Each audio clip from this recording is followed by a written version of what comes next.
First up is order of business. No changes to order of business. And then we'll move into the consent agenda. I'll move to approve the consent agenda as presented. Second. Great. Roll call vote. Rochelle? Aye. Philip? Aye. Stephanie? Aye. Eric? Aye. Stephanie? Or sorry, Susan? Aye. Janice? Aye. Elizabeth? Aye. Ayes have it. Motion carries. Sorry, everyone's in different seats, and I got to readjust to a new orientation. All right, moving on to Celebration of Excellence. We weren't able to have any presenters today, but Tanya has some really great information around our powerlifters as well as how well we did at the Jerry Awards. So take it away, Tanya. We have 2 state champion powerlifters, and I think we have a presentation and some pictures there. So Kalia Noth, is that how you say it? I believe so, yep. And Nick Gallagher, so they were both state champions. If you remember, about, I think it was exactly a year ago, we were right here when they came in and they presented. They shared that it is a new competitive event that they're in, and so very proud to announce that the 2 of them met that criteria and swept that. So pretty exciting for them. We also found out over the weekend that the Little Mermaid was picked for the Jerry Award as Outstanding Musical for 2026 out of in the state. Inside of that, we had the award going to the Outstanding Lead, which is to Lena Rathgerber. And also outstanding dance performance by Connor Jacqueline, and 2 Spirit Awards, Lena again, and then Blake Ziegler. So very excited for that great honor. It is, when you look at the talent around the state of when they do musicals, they're phenomenal, and this is just truly, truly well-deserved.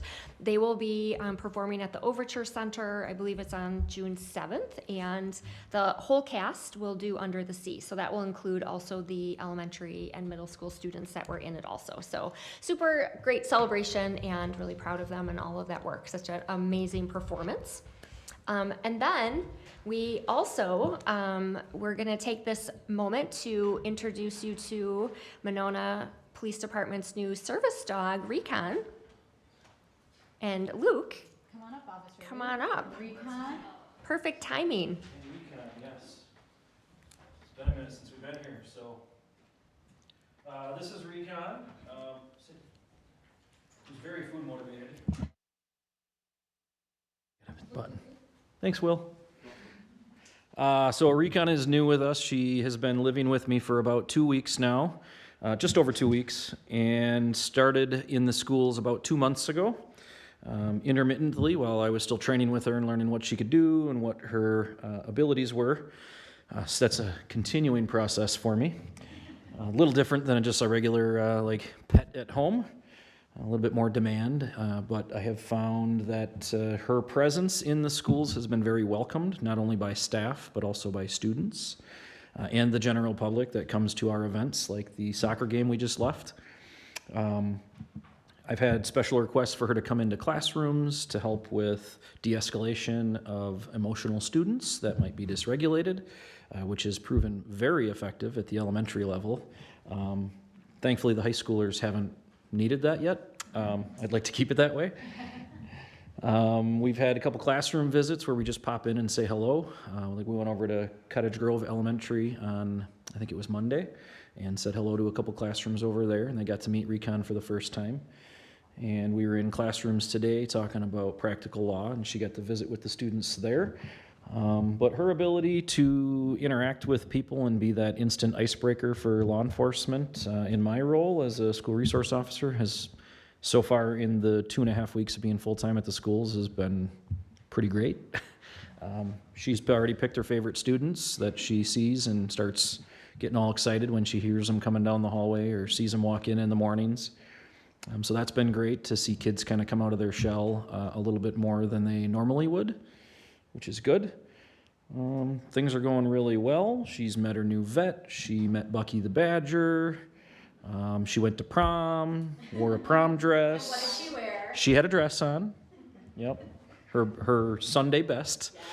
She looked great. She did. Some of the kids took a photo with her, so that was great. She's been really just, I guess, enthralled in the school environment, and everybody so far has welcomed her with open arms. So it's been a great asset, and hopefully we can find other ways to utilize her in the future. Luke, what will she do over the summer? Obviously, stay with you, but like, how do you continue sort of the training and service in the summer when the kids aren't in school? Sure. So my training with her will be ongoing for at least the first year, and that's with Custom Canines, who provided her to us. It'll also involve a lot of community engagement events, whether that be in Monona Cottage Grove or like Stoughton is having an event that they've asked us to be at, perhaps national night out events that are held in communities surrounding more than just Monona and Cottage Grove. So it'll be that.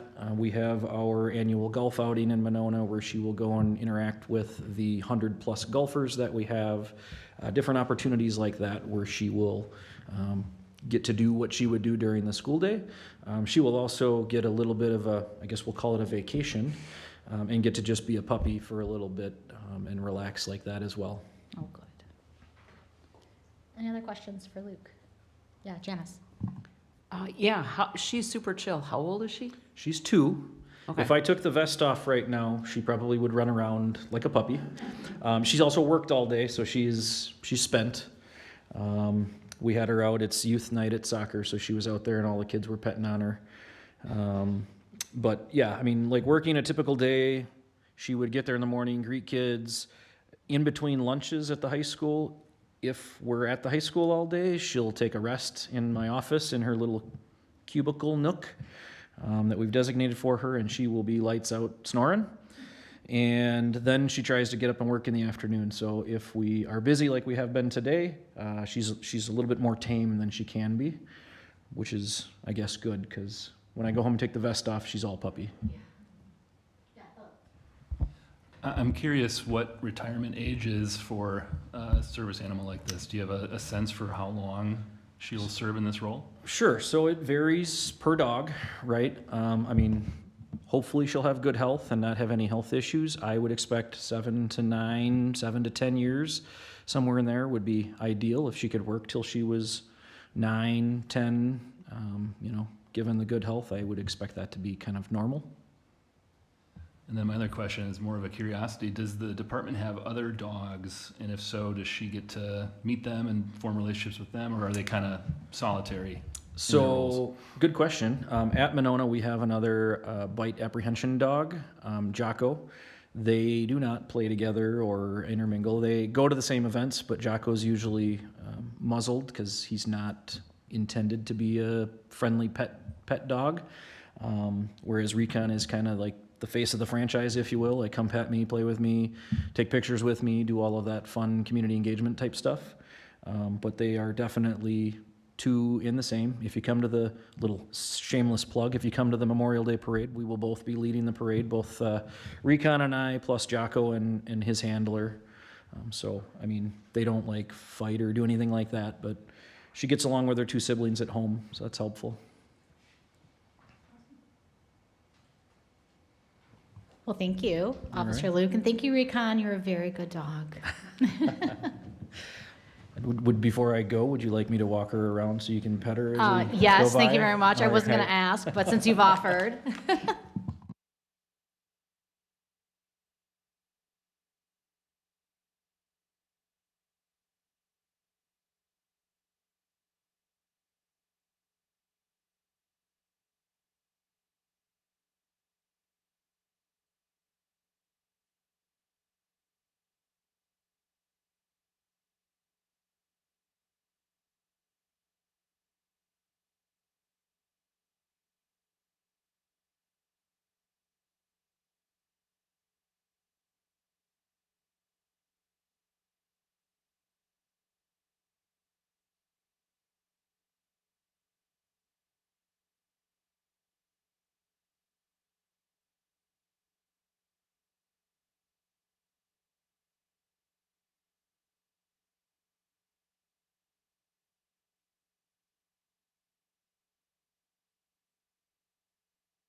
Awesome. Thanks again, Luke.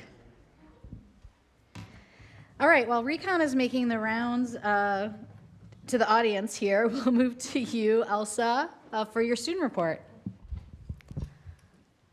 Okay, awesome. Happy May, everybody. I'm sorry I couldn't attend last meeting, but I'm very excited to come and give my presentation again. So I don't think it's up on the screen yet, but to start off, I want to talk a little bit about the ribbon run. So Steps for Strength 5K. So this is going to be run and put on basically by high school student leaders.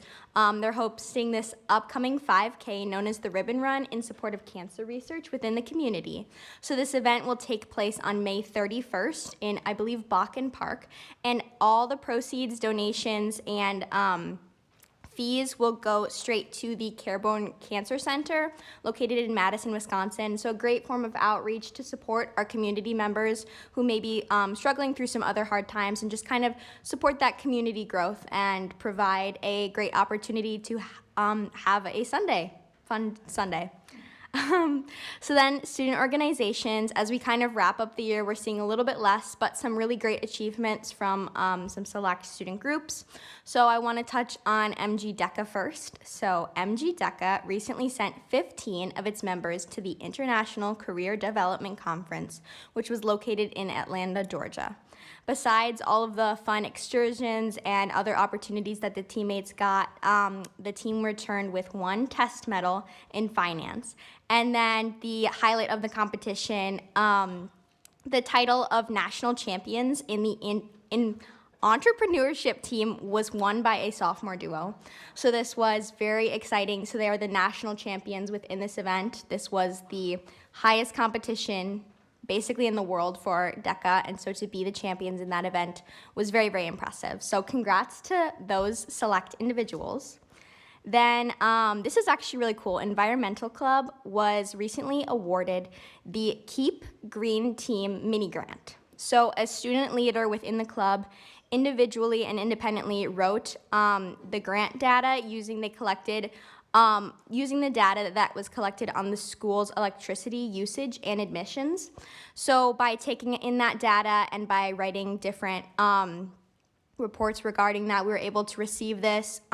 These funds will help lower costs for the school while promoting cleaner, more sustainable environment, and just kind of taking a step to being a cleaner and greener school from the student perspective. So that is really amazing. Congrats to that student. MG Coalition. So the MG Coalition recently visited Glacial Drumlin to introduce the anti-bullying campaign, No Place for Hate. So this is a campaign that we have already really introduced at the high school, and now they're starting to introduce it at the middle school level. So the MG Coalition students offered games and other activities to promote anti-bullying at the middle school level, with the hopes of bringing more awareness to bullying and the impact it can have for our students and families within the district. And then finally, last but not least, arts. So last Thursday, MG bands performed in their final official sit-down concert of the year. They will now move on to rehearsing and preparing for the marching performance in the Memorial Day Parade. So obviously, any members of the community, if you're looking to support any MG music programs, athletic programs, they will all be marching within the parade. So that's a great way to show your support for the high school students, is to come out and visit the Memorial Day Parade. So yeah. That's month of May. Awesome. Thank you so much, Elsa. Questions for Elsa? Great report again. And we missed you last month, but you gave another great report. All right, so moving along to public appearances, we have 3 today. The first is attached for reading, which I believe, Tish, you will be doing our honors again. I think you need a mic, right?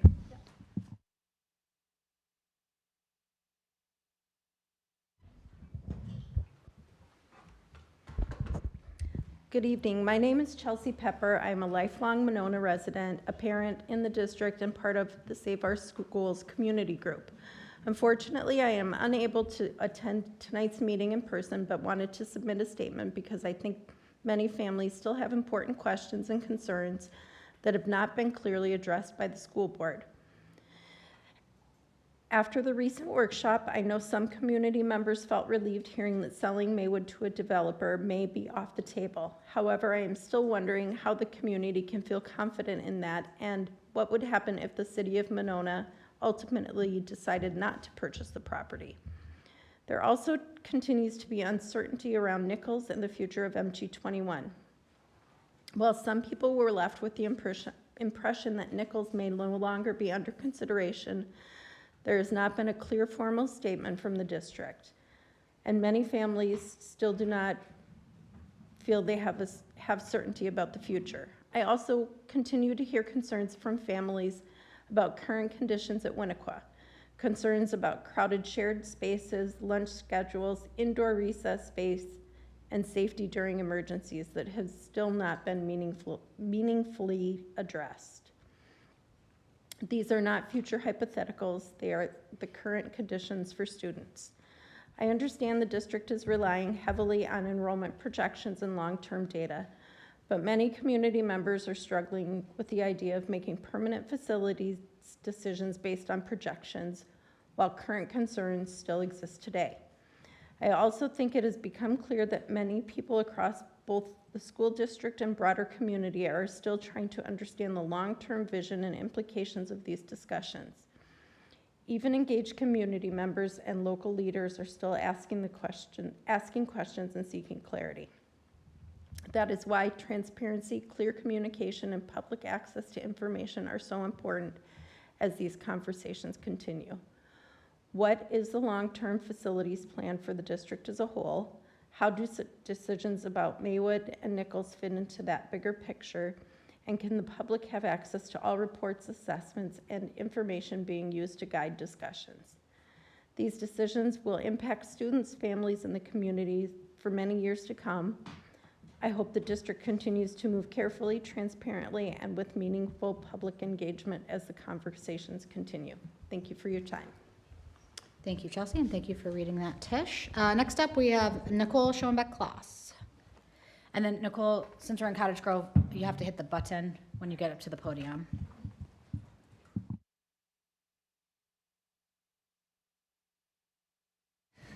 All right, is that good?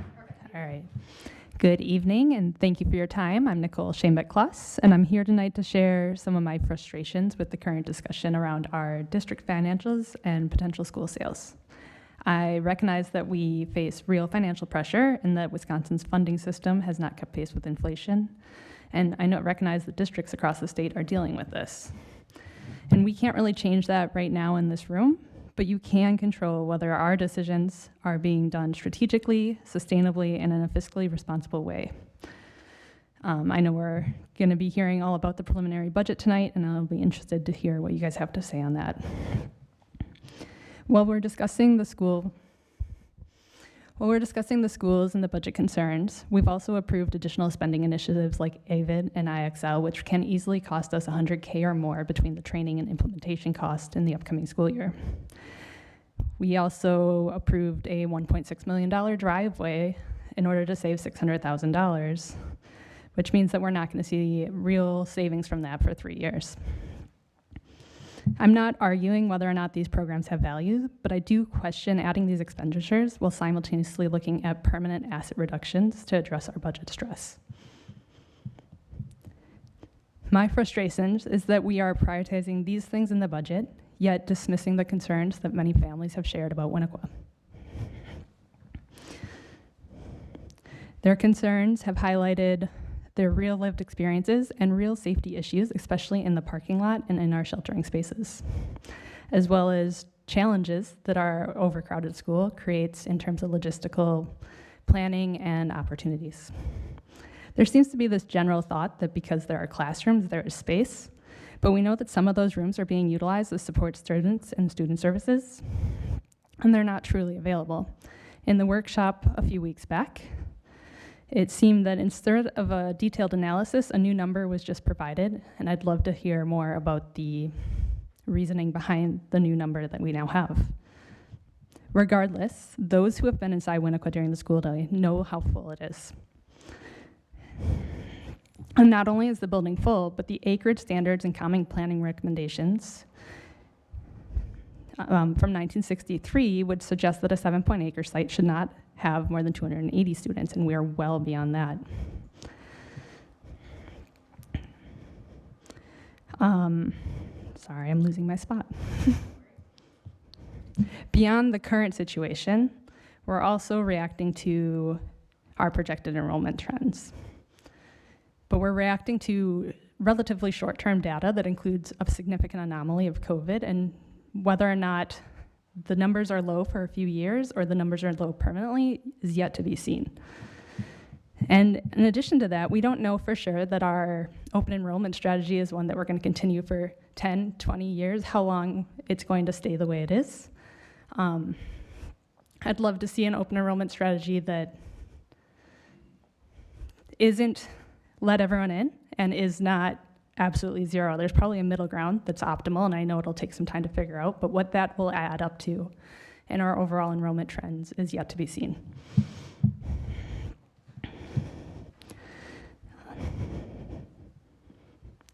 All this is just to say that it seems to me that there's too much uncertainty to confidently conclude that the enrollment will decline and that Winnequa will be sufficient forever.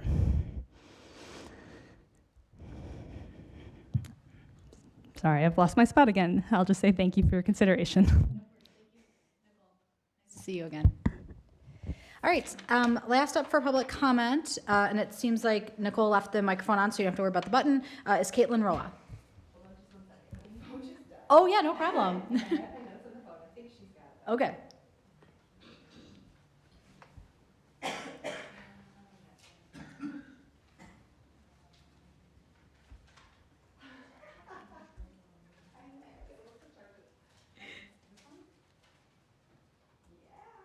You got it? All right.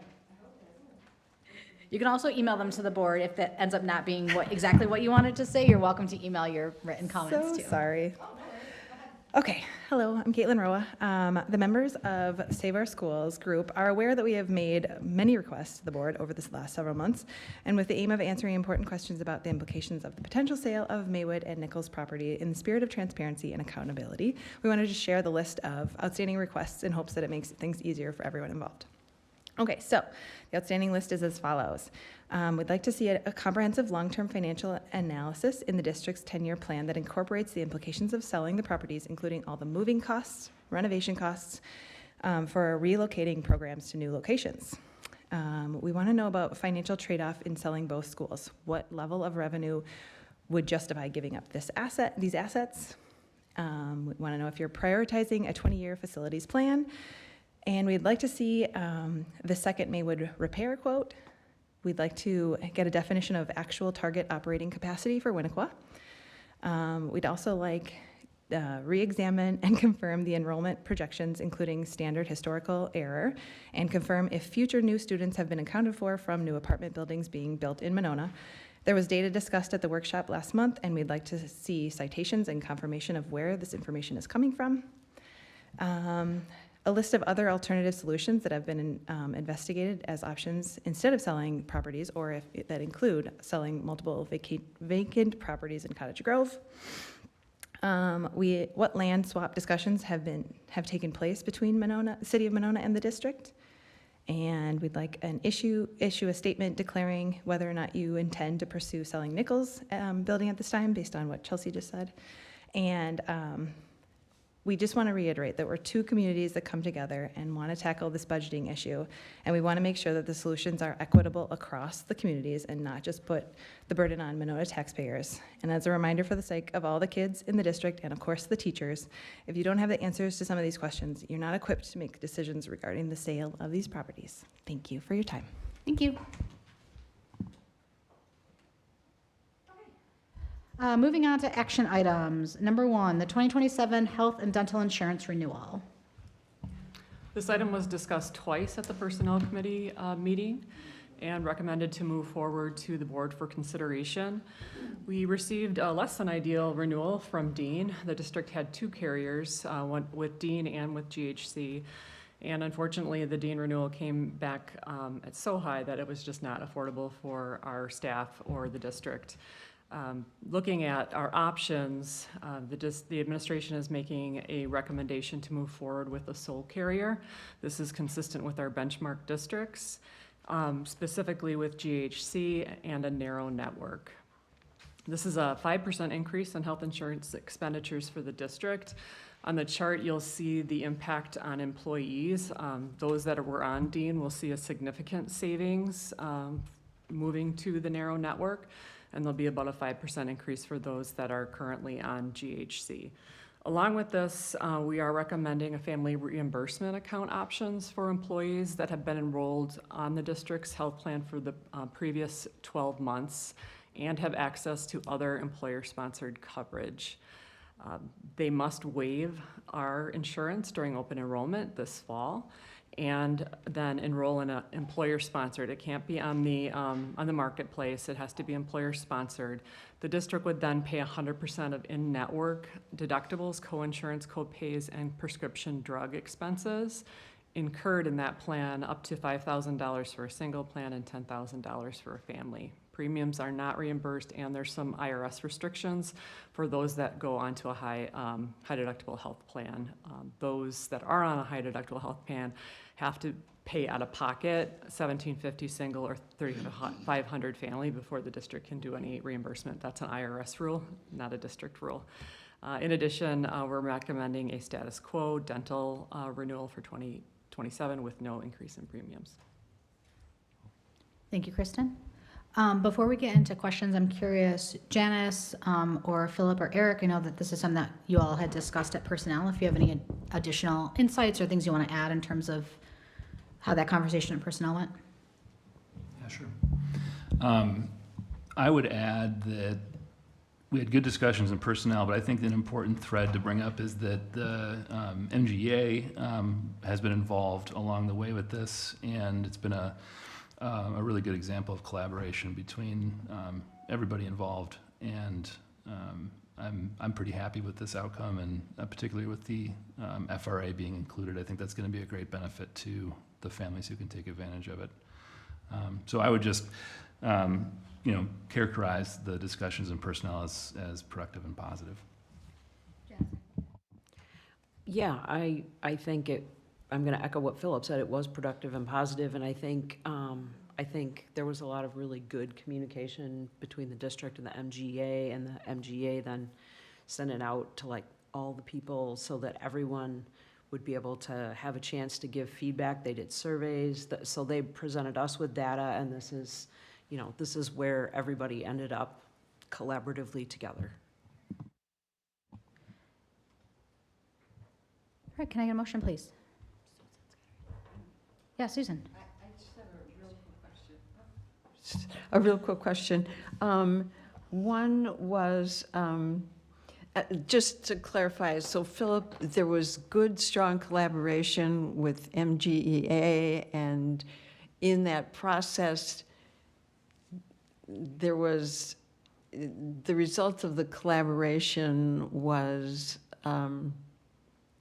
joining to support this particular position at this time? Yeah, I think Janice, maybe you could speak better to this, just because I think you were a bit closer to it as chair. But yes, my understanding is that the MGA supports this move. Yes, they do, for all the reasons that Kristen outlined. But yes. That's absolutely great, because that's really important to hear.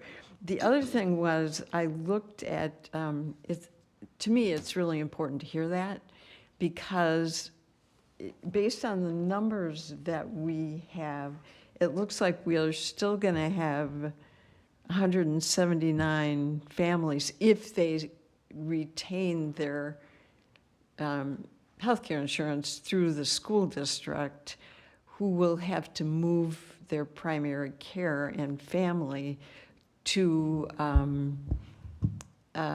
group health.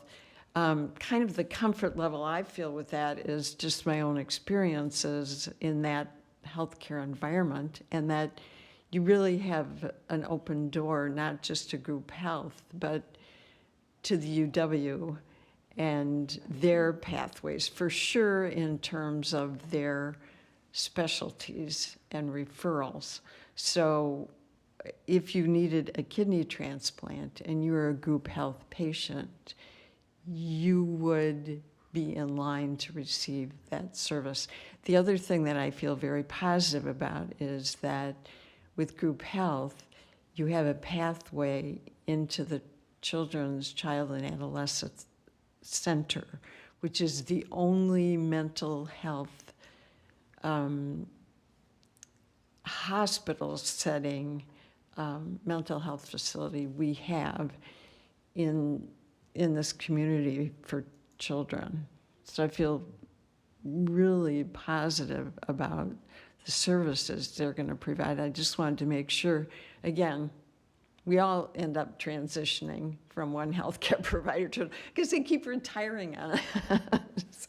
But it's wonderful to hear that there was strong collaboration in that process. I really appreciate that. Thank you. And I think the other thing that is worth noting, and Kristen alluded to this, is that the cost, if we were to pursue the dual carrier plan, the cost for Dean would have been so prohibitive that I think most people believe that everyone on Dean would have moved to JC anyway, because Dean was going to be so expensive. So this way, we're kind of controlling the transition ourselves, and we don't have to put people through that high cost option. Yes, Tanya. And to need to acknowledge, we understand that there are people that are transitioning from Dean that don't want to do that. And so I don't want to say that there was like unanimous support for this. We have some very strong advocates who have had Dean healthcare for a long time, and that's really important to them. And so this does cause some disruption for them. But the greatest consensus was this was the best way to go, and that's what was supported. Yes. Yeah, agree with that, and also the moving to a narrow network is also disruptive to some families, especially those that live out of the area. And so like everyone is having to do, not everyone, but many families are having to do an adjustment. But as Philip said, like I don't know how we would have been able to afford not to do this. Rochelle. I was going to make a motion. Great, love it. Before I make a motion, though, I'm going to go back around and just say that again. I'm glad that you guys were able to work with MGEA, and healthcare is tough, and it's unfortunate that we even have to make these tough decisions. I'd like to make a move to approve the 2027 health and dental insurance renewal as presented. I'll second. Great, any further discussion? And Eric, I can't see you very well over there, so just awesome. All right, let's do a roll call vote. Janice? Aye. Susan? Aye. Eric? Aye. Stephanie? Aye. Philip? Aye. Rochelle? Aye. Elizabeth, aye. Ayes have it, motion carries. All right, next up, the Certified Staff Handbook. I can at least start us off with this. So the Personnel Committee met with Kristen and Tanya, and we went through the district proposals, and then the MGA brought their proposals, and we had several different meetings together where we kind of hashed out all the different things that everybody said were concerns, and I feel really positive about how this process worked and what we came away with language to be able to address a lot of the things that all the people identified as maybe areas of concern that could use some work.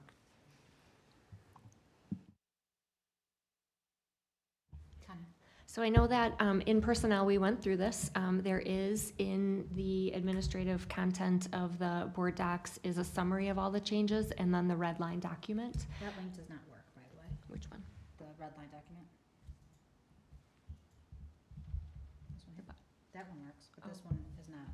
The red line document doesn't. Okay. work. So we just have to update the link. Yep, we'll get that updated. So the handbook changes were summary-wise, there is some language clarifications that need to have. There was some operational alignment to make sure that our current workflow aligned with the way our system works, some compliance updates, and then, as always, the membership always has things that they want to see in that, and going back and forth and kind of figuring out where can we land. So those were really the key components that went into it. If you look at that summary of handbook changes document, you can see the ones that are policy changes, updating compliance officers, things that I would say are just kind of routine things that really are district board policy driven. So that's the first 4. Workers' compensation, not any change, just clarity that it kicks in on the 91st day. We did make some changes to catastrophic leave. We were having some issue with the fact that when we had 2 people from the district and 2 people from the membership, sometimes we get ties and things like that. And so the decision was made to change that committee to 1 person from HR, 1 person from MGA support staff, and 1 person from MGA certified staff. And then that decision stands. There's not an appeal process to remove those split decisions. And we're monitoring that. We had a high rate of usage of that last year. We had 8 requests. And about 50% of the people that requested it and used it returned. This year so far, we've had 1, which historically, I guess, is more in line with how catastrophic sick leave has been used in the past. Okay. The rate we were going last year, we weren't going to be able to keep up. Yeah. But it seemed like it was an anomaly. So we made a couple tweaks there, but otherwise just kind of holding steady to look at what happens over the next year. Made some changements to our bereavement language to make sure our 2 handbooks align for what is outlined as what is immediate family. We also moved from having your bereavement days have to be consecutive days because we know that services and things that happen anymore are very different. Mm-hmm. There may be a service one day and then 3 months later there may be a burial or some sort of, something like that. So just wanted to make sure that people had the flexibility to do those things. We also moved to have 1 day of bereavement that covered people that weren't considered your immediate family. I think part of our discussion was families look really different, mm-hmm. and it doesn't necessarily, your family doesn't necessarily mean there's, those traditional relationships. So wanted to have that also. Then also looking to be able to have bereavement travel be adjacent to those days. It said consecutive, but again, not everything happens consecutively. So we wanted to make sure that there was some clarity there. So that was bereavement. Personal leave restrictions. We had a lot of good debate about personal leave. Obviously when you 190-day contract, vacation days don't exist. But staff are allotted 3 personal days each year to use for personal business. There are some what we would call blackout days that they can't be used on, and that would be anything to extend a vacation. So that would be, say we go on winter break, it starts on a Friday, the Thursday before would be a blackout day. That is primarily because trying to secure substitute teachers around those major breaks is very, very difficult. And so we did leave it there. We did lift it off of in-service days, the restrictions. And then we did add, updated the number of people that can be out in the buildings at one time on personal leave. And then we added that two different stipulations to really account for unexpected things that happen in people's lives. Because we want to be able to, work with employees to be able to use their personal leave when these unexpected things come up. The first one is adding an emergency leave provision, which really accounts for, if you have a personal leave, something happens and it happens to be on one of those blackout days. For example, the night before we come back from winter break, your basement floods, and the next day you need to be there, right? Technically, that's a blackout day, but under these extenuating circumstances, for emergencies, with documentation being able to use your personal time for that. The other one was exceptional circumstances. That one day could be used for that if it fell on a break or holiday extension. We run into things like there's a couple of universities in the Midwest that just love to have graduation on the Friday of Memorial Day weekend. And so if your child is there, right, you technically can't use any of your vacation time. So really looking at kind of things that are outside of your control that may overlap on that and being able to use one of those a year. It's just to give some more flexibility to be able to work with people. Other than that, not a lot of changes, IRS language, things like that. We have been paying some bus supervision and lunch supervision during the workday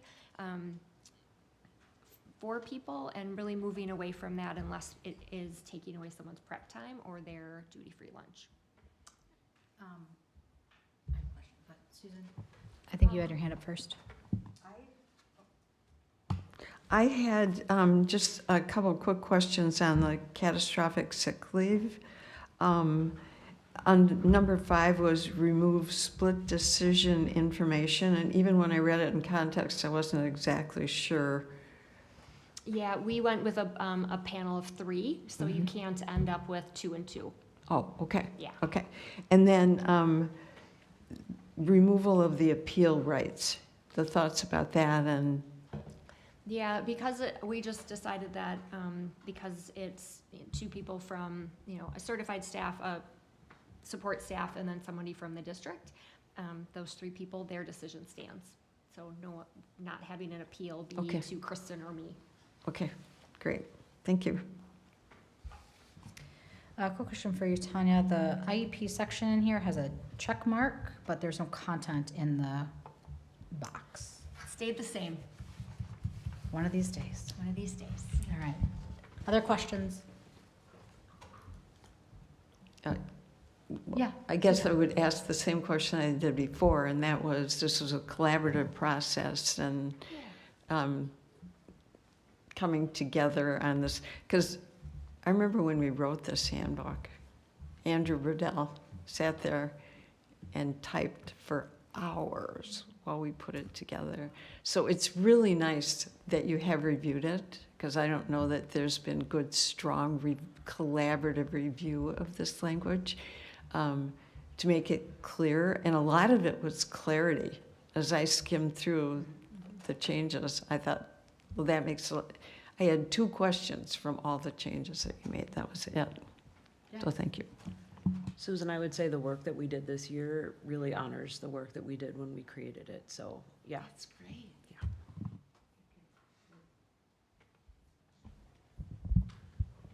I'd like to move approval of the certified staff handbook as presented. Second. Great. Any further discussion? All right, roll call vote. Janice? Aye. Susan? Aye. Eric?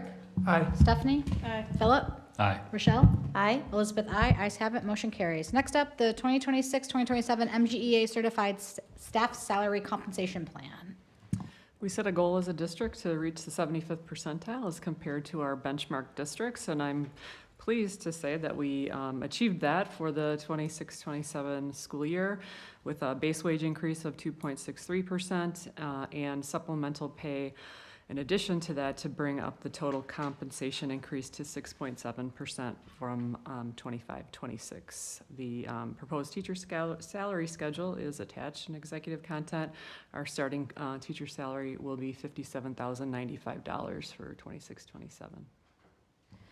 I'm really excited about this. It was a promise that we had made to staff, and I'm really grateful for administration, your work in it, obviously board, our work in it, as well as, I think Tim was here, I don't know if he's still here. He's over there. MGEA's work on kind of how we can get here and make this happen for our staff. So congratulations all around to everybody. It's really exciting. Yeah, I'd like to just pile on top of that by saying that this is a lot of work to get here and to go forward from here. And I am very proud of the contributions that everybody's made. I'm super impressed by the teams on all sides. I think that, our teachers are the singular most important influence on the outcomes and the experiences that our students have, and being able to pay them competitively within our region is extremely important. So I'm just thrilled for everybody that we were able to get here. And so I hope there's a lot of happy feelings around this. I'd like to echo that, but also just say how much I appreciate Tanya and Kristen, especially Kristen with all the spreadsheets, because, oh my gosh, that's so much work, so much work. But, and it goes back and forth, like, there will be, hey, what if we did this? And then there needs to be a new spreadsheet. So I just really appreciate all the work that went into this, and I don't know that I ever thought that I would see us coming to this point, so I'm just super geeked about it. Can I get a motion, please? I will move approval of the 2026-2027 MGEA Certified Staff Salary Compensation Plan as presented. Second. Any further discussion? Okay, roll call vote. Janice? Aye. Susan? Aye. Eric? I'm going to abstain. Stephanie? Aye. Philip? Aye. Rochelle? Aye. Elizabeth? Aye. Ayes have it. Motion carries. Congratulations, everybody. This is a big one. Okay, 26, 27 MGEA Certified Staff Collective Bargaining Agreement. Yes, each year the board, administrative representatives, and the MGEA get together to come to an agreement on the annual base wage. By law, base wage can't increase more than CPIU as set by the Wisconsin Department of Revenue. CPIU is 2.63 for all collective bargaining agreements with a term beginning July 1st, 2026. We came to an agreement of 2.63% in increases in a base wage, and the master agreement is attached for your review. I'm going to move approval of the 2026-2027 MGEA Certified Staff Collective Bargaining Agreement as presented. Second. Great. Any further discussion? All right. Roll call vote. Janice? Aye. Susan? Aye. Eric? Abstain. Stephanie? Aye. Sorry, these echoes are tough. Philip? Aye. Rochelle? Aye. Elizabeth? Aye. Ayes have it. Motion carries. Next up, the Human Growth and Development Recommendation, which I believe will be presented by Rob. Welcome back, Dr. Meyer. Thank you. What everybody wants to talk about tonight, human growth and development. I mean, I asked Tanya to at first put it number 1 on the agenda. So, Well, it's not being buried. So just walking you through a little bit of the process. You have a handful of materials in the packet. So just looking at the overall process, we got to present this for you tonight. And just a little background for understanding based on state statute. So human growth and development doesn't fall under normal curricular rules and policy. It has its own set of rules and regulations. The manual for that we get from the DPI is in like a 3-inch binder full. Stephanie's seen it, right? It's the, so just kind of summing that up for you, school districts in Wisconsin have to decide if we want a human growth and development curriculum, which is basically a sex ed curriculum. And so if we do want to provide that education for our students, then we have to follow a set of statutes and procedures to get that in place. So again, we have to engage in a certain process if we wish to have that curriculum. And then that human growth and development curriculum is ultimately approved by the Board of Education and must include certain topics and may include other topics. And that's the process that we have to go through.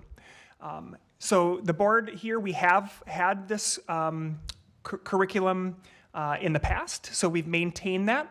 An advisory board is required, and that is required to be made up of certain community members, as well as district staff, and there's ratios and rules that go along with who needs to be on that committee, and the ratios of like staff to community, et cetera.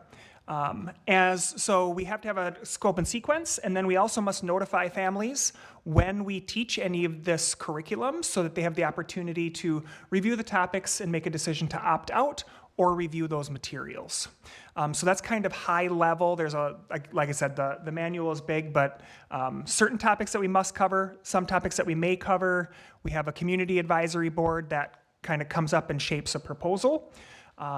And we, again, notify families when we are teaching this in different grade levels.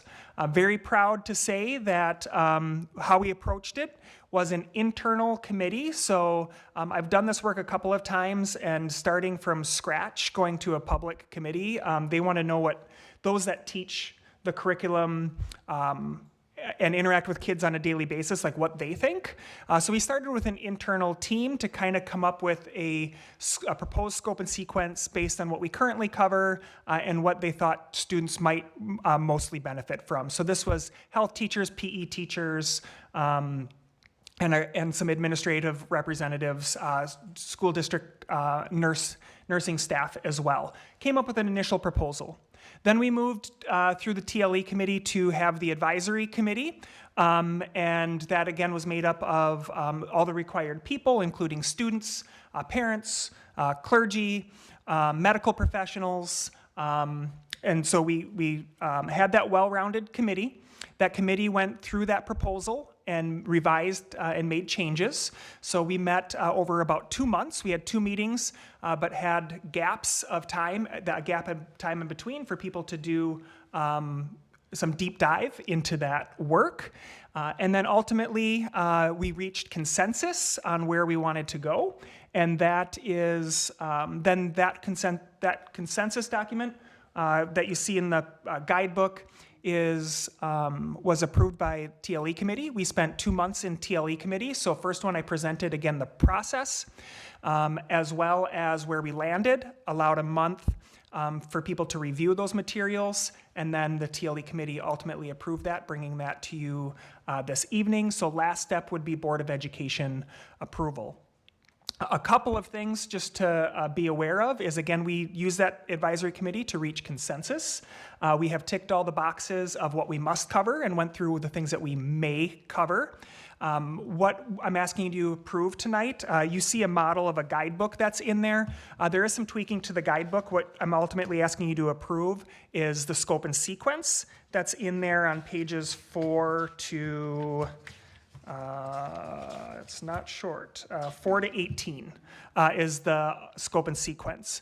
So we broke that up between 4th grade instruction, 6th grade instruction, 8th grade instruction, and when students take high school health, which is usually their sophomore year, although there may be some anomalies with that. There's one slight change that we will have to make based on a new law that was passed 2 weeks ago. But the only slight change that we will have to make is on page 15 in grade 10. There's a topic, adoption resources, prenatal care and postnatal supports. A law was passed that took covering adoption resources from optional to mandatory. So we will tweak that learning target to include adoption resources, because we don't have a choice. I think we were probably going to cover that anyway in that learning target. And I just want to thank the committee. They're listed for you. I'm not sure they want me to read all their names, but they are public.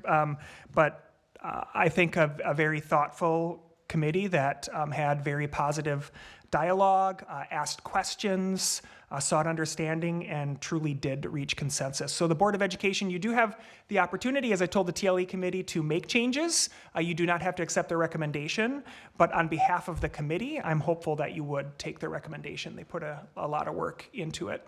And Britt Leach was our chair for that, and she was unable to be here tonight based on some family obligations, but she did write a letter of endorsement. Thank you, Rob. Stephanie, as the board representative on that committee, do you have anything you want to add? Yeah, no, I just want to echo Dr. Meyer in that there was a really wide range of individuals from different communities and different walks of life, different experiences, and truly great discussion, and truly met, consensus. Everybody really was on board. I learned a lot about how this process works in the books and how it is very structured. There is not a lot of, hey, I want you to teach my kid about this, so we should include it. It is very black and white. These are the topics and the criteria, and it's either a yes or a no. And so there's not a lot of room for finagling or changing things or making it kind of the way we want. It's very standardized, but definitely consensus was definitely achieved pretty easily through good discussion. Any questions for Rob? Yes, Susan. I also want to comment that, here we had this whole kind of packet that we needed, I think, as board members to read through and get a feel for. But I would really encourage anybody that has any questions about this to particularly look at pages 4 and 5, because I found those extremely helpful. It talks about the subject in the statute language, what's the minimum that you have to meet. And then in the next, on 5, it talks about topics that must be covered. So if people are looking for more of the ABC requirements, I think those 2 pages put that, rather than looking, going, oh, I'm going to go through this whole, I think that's just a great start. And I thought it was put together very helpfully. Thank you. The statute language that you mentioned, Susan, is on 4 and 5, as you mentioned, but a lot of those that's statute language. So like, what does that mean? So that's why we added the following pages to give a little clarity to that. And just another note, it may take us up to 2 years to fully implement. We will make as many changes as possible next year, but there's no like resource that matches what we've decided to do. So we have to work with some teams, particularly in 4th grade. There's some more meat to what we're covering than we have in the past. So we have to work with teachers to either develop or select materials. We may get that all done this fall, but based on our approval tonight, we don't have much time with our staff before the end of the year to develop that. That's helpful, Rob, because that was my question, is like, what next up in terms of curriculum materials? And then we would bring those materials back to that committee to review, and then bring those materials back to you. Yeah, so basically, we're approving the scope and sequence so that you can find curricular materials that then you will bring back to us. Correct. Great, thank you. Philip? Yeah, I just want to thank the students, teachers, community members, parents who served on the committee for the time and energy and consideration. I think this is one of those where the process is really important, given what we're talking about and trying to get to that sort of community reflective consensus. A question I have that I think might be interesting just for anyone paying attention is what triggers a review of this? Now, this process that we just went through and what we're about to approve, what triggers this, or is it on a cadence, per the calendar, or what gets us here again to review this material? Great question. I forget the period of years that it was. But it was removed from state statute. I think it was every 7 to 10 years. Maybe it was 7 years, some number that it was required to be reviewed. It might have been long. It might have been 10. But anyways, there's no statute. It just says regularly reviewed now. Our plan moving forward is to get this plan approved and then update it with our health curriculum in our 6-year review cycle. So we're getting this in place. When the law significantly changed about what was mandatory and what wasn't mandatory, we made changes in the district to the curriculum, as far as I can tell on record. I don't have all of those documents, but I don't have record that we ever had the full scope and sequence like this approved since those changes. So we really rebuilt that. So it was, why did it happen now? It was out of I'm pretty good with compliance, or I try to be, and so this was something that we needed to engage in, but then would, again, regularly do so through our health curriculum. Usually a year out of when we would do a health curriculum, we would have the Human Growth and Development Committee meet, come up with scope and sequence, so then we can, as we do the health curriculum work the following year, we can use that information to make those changes in courses. Yeah, Rochelle. I just want to applaud you guys all too with the committee work that you guys did, and thank you, Stephanie, for representing the board.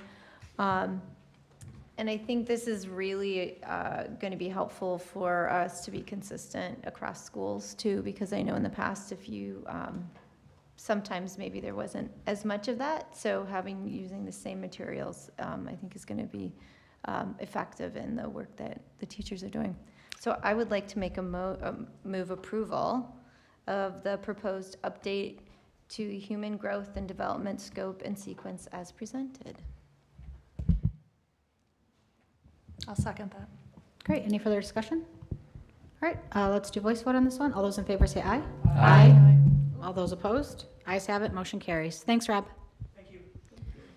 All right, next up on the agenda, policy update, second read, finance and operations. Not Philip, actually, anymore. This is your last one? Sorry. Nope. I will I'll take adjust. this It just one. Yeah. So taking me a minute. We had this at first read last month. The majority of these policies are tightening up our controls over purchasing and fundraising, crowdfunding, things like that, how we manage federal grants, student support organizations. But it's really about looking at the different ways that money can flow and trying to tighten up controls. Several of these are driven by statute, so we're catching up with statute, but they're really, I would characterize them all as just developing better controls over fundraising. I didn't get any feedback after first read, so I would assume that we are all in favor of these. Can I get a motion, please? I move approval of the finance and operation policy update as presented. I'll second. All right, any further discussion? All right, voice vote. All those in favor say aye. Aye. All those opposed? Ayes have it, motion carries. Last action item we have is the revised 2026-2027 schedule of regular board meetings, dates, and locations.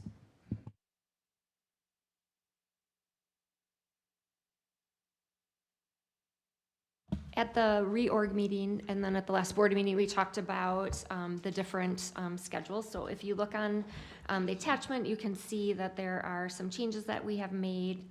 The Village Hall is no longer available on November 10th. So that schedule has, or yes, November 10th, has been changed to the district office. So that is the change that has been made. Thank you. Any questions for Tanya?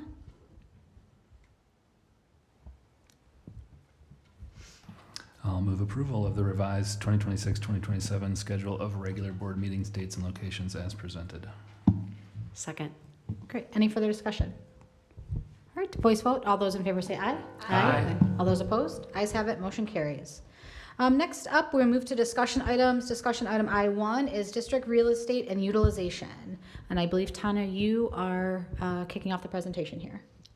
Yes. Do you want to pull up the slide deck? So, as you know, we started talking in mid-fall about obviously our different real estate utilization and our property. That conversation has gone through a lot of renditions, continuing to bring different research forward, different data in response to conversation or questions. So now that we have a big chunk of what was requested and looked at, we did hold a board workshop on April 27th to go through the information that we're looking at tonight, just to set the the playing field there. So all the information that's been looked at by the board, just remind you and the community, it's all available in board docs. There's not data that you've processed or that we've had in a meeting that's not publicly available. So everything is in there. So if anyone's having trouble finding anything or has questions, we're always happy to answer those. I think, we're at a place where we have the broker opinion of value. We have our enrollment projections. We've looked at, where capacity of just the communities is coming into play. And so I want to walk through that tonight and give you an opportunity to have a discussion about that as you continue to consider what we should consider. I think that's, kind of where we're at right now. So all this data should look familiar. It's just very cleaned up from our work session. In our work session, we just used all the raw materials. It's all linked in here, but wanted to give you a little bit easier way to walk through it. I think when we look at what's the work of the board, this work has set 4 strategic pillars around teaching and learning, highly effective personnel, engaged community, and financial and sustainability efficiencies. And I think when we look at highly effective personnel and teaching and learning, we made a great stride tonight with continuing to make sure that our pay for our certified staff is commensurate with our benchmark peers. We want to be able to quality staff that is out there. And I feel like this has been a good movement towards that. On the other side of that, we also know that we've got that's a big investment because we've also got some financial things that we need to be looking at. And so continuing to balance people and programming along with that financial stability. So obviously this board has made some decisions recently to address that because of the current enrollment at Taylor Prairie and Cottage Grove School. The decision was made to bring 4 K2 into one building, to run that building at a greater capacity and then have one not be run. Based on that information, we know that that building is not projected to be used at least in the next 5 years, not if longer. So not having, custodial staff and running that building is an efficiency that we found. On the flip side of that, we're making some investments into Cottage Grove Elementary so that it is safe for bus traffic and car traffic. I think as we continue to look at the projections of the growth in Cottage Grove, I think that school is not going offline. right? So that improvement there is a safety improvement that will continue to have return on its investment. And so, you know, we just continue to have these conversations. I think Kristen and I both view it as our work, that we continue to bring things for you to consider about how do we deal with some of the financial constraints that we are up against based on school enrollment and based on school funding. So a little bit of context there. So, you know, I think we had a good discussion about these priorities, about kind of that fiscal responsibility, stability, kind of as the underlying base that builds all the rest of this. I think one of the groups said if you flip this on its side, it builds into that. So timeline of events is included in there.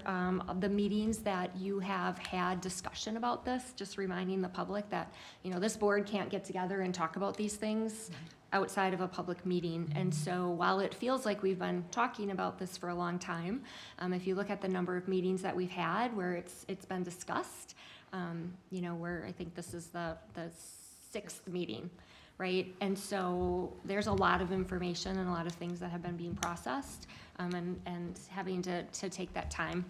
I'm too far away. Okay. Well, thank you. And so just outlining that about the continuous amount of conversation. The only action that this board has taken is to consolidate Taylor Prairie and Cottage Grove School and to authorize a broker opinion value. Everything else has been around discussion. So just highlighting that.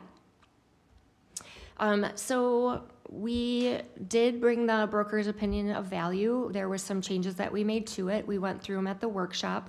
What is attached, if you click on this picture, you don't have to right now, but if you click on the picture, it does take you to the red line version of the changes that were made. I think we had some feedback for them that there was some acreage that was not accurate, and I think there was just some clarity that we wanted added in that. I think when we had them come back and talk to you, I think the overall consensus of the conversation was that the substantive report, nothing changed. That all remained the same. This is not a hot link because it's PDF. Oh, okay. Well, it's also attached That's in fine. there. I just Yeah, wanna it's in let you there, know. but Yeah. I always forget about that. Yeah. So, do you want to take these things and talk about them as we go, or do we want to go through them all? No, let's go through this. This is, none Okay. of this is new information. Yep. So, The lease, so as we know, Maywood is leased to the city of Monona. It is leased through June 30th of 2029. And so we are finishing up year 2 of a 5-year lease. And in that lease, it's $5,000 a month with a 3% annual increase. As we've talked about in this room, that we're not breaking even on that. We are still investing money into that building, even with that rent amount. We are continuing to be responsible for the structural and the mechanical and all of the utilities, and then the tenant takes care of the lawn and the snow.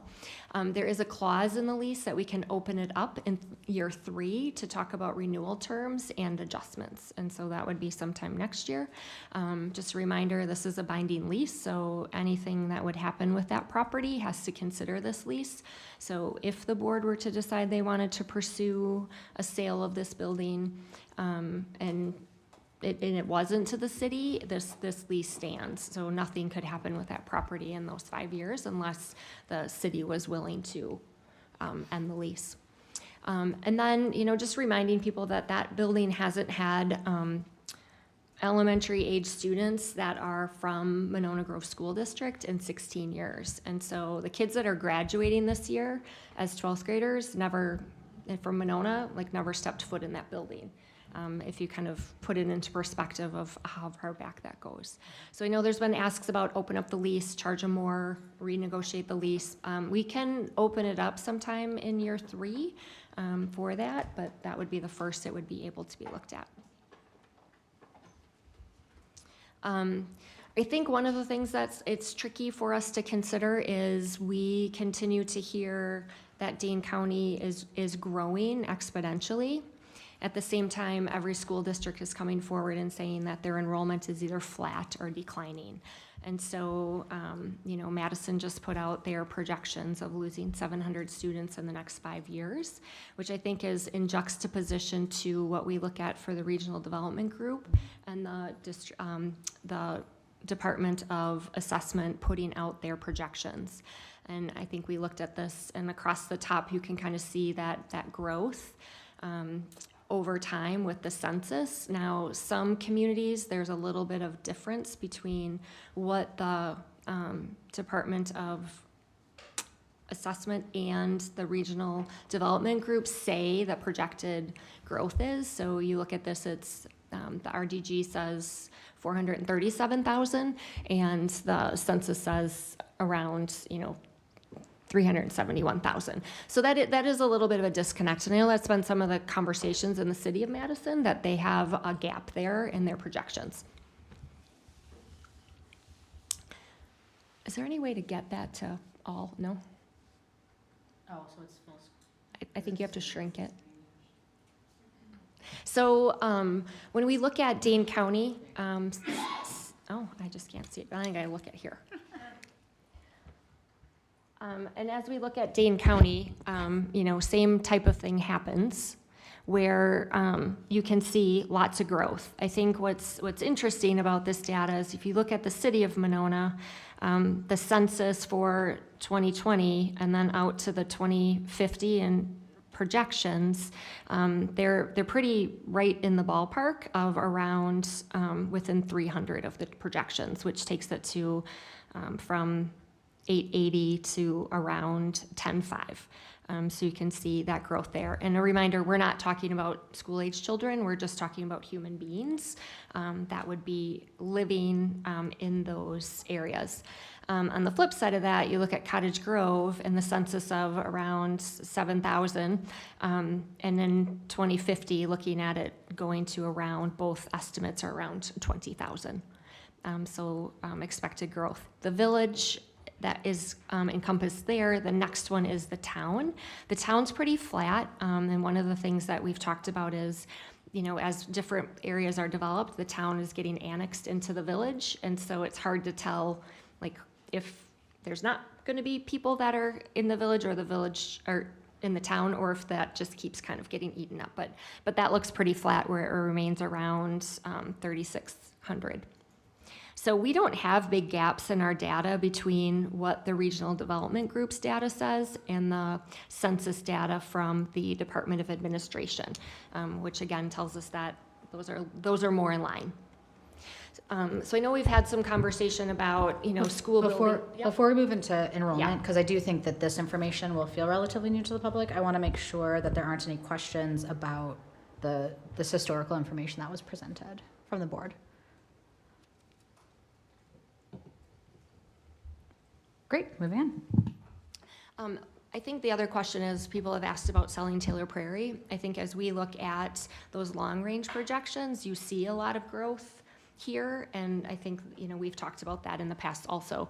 When you look at the city plan over the next 25 years here about developments and different areas that would be developed out over time, there's the land and the areas to accommodate that, as opposed to when you look in Monona, like what that looks like. We're looking at more of housing turnover and then potential, new construction, which in a more landlocked area is more up than it is out.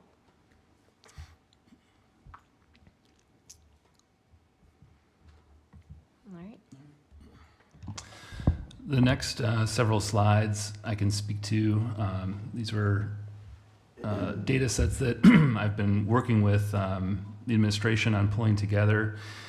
When we think about, go back to the workshop in October, and we talked about the Monona Elementary age kids, Winnequa, Maywood, et cetera. One of the things that we emphasized was, whatever decision that we made in either direction, we had to be as certain as possible. And so over the past few months, been trying to turn over as many stones as we can think of to try and help us best understand what's been going on in Monona, and to what degree we can be informed by that. And so one thing that I want to make clear is none of these data points taken individually should be given too much meaning. I think as they come together, they do tell some degree of a story, but again, they're not predictive. So this is not meant to be, thought of like a predictive model, or, we still don't have a crystal ball. We don't know what's going to happen. But I do think that trying to pull as much of this data together can be helpful in helping the community to understand, where we're at and why we may prioritize certain things. So that being said, this first chart, one of the first questions we asked was, what data do we have as a district, right? That's at our fingertips, and we certainly have enrollment data, right? That's no mystery to us. It's our data. When a student registers or enrolls for our schools, they provide a primary address, so we know where they're coming from. That's how we would know if they're a resident student or if they're open enrolled, for example. So one of the things we wanted to look at was a trend of resident-only students, kindergarten through 5th grade, going back approximately 11 years. So we're going back to the 2016-2017 school year. So 10 full school years plus next school year based on enrollment as of, I think, last week. And the reason we're looking at just resident students is because we control the lever on open enrollment to a degree. There was a comment or a question brought up during public comment about, is there somewhere in between? And there actually statutorily is. We have to accept open enrolled students when we have open seats in classrooms. But what is at our discretion is opening up entire classrooms and hiring an additional teacher and then filling it with open enrolled students. So if we have 22 kids in a 23 kid classroom, then we would take that 23rd kid, and we should, because we have a seat for them and it makes sense. So we're never going to get to zero open enrolled. We'll always have some open enrolled students. But we wanted to focus on the resident students because we wanted to see if there's any obvious trend there. And the reason why we're not including 4K in a lot of these charts is because 4K is particularly volatile. There's a lot of different reasons why families may or may not send their kids to 4K, but when you look at our enrollment over time, kindergarten is where it's really, really stable. So the vast majority of our kids start their elementary journey in kindergarten, with a very small handful that either trickle in a little bit later or maybe about half generally start in 4K. So just looking at the kindergarten through 5th grade, you can see that overall we're relatively flat. There's a little bit of flux, a little bit of up and down to the numbers, but as of this, last week, we're at 459 resident students enrolled in those 6th grade levels. And 11 years ago, we were at 457. Now, we'll probably get a few more students between now and the beginning of the year, but when we look at enrollment at this time a year ago for the current school year, we had a very significant percentage of our students enrolled. So we're certainly going to get a few more, but and that number will go up. But looking at last year and the year prior to that, same number actually. And we did double check the numbers there too to make sure that wasn't an anomaly. It's a whole different group of kids, but it's the same number. So relatively flat resident enrollment at Winnequa between kindergarten and 5th grade.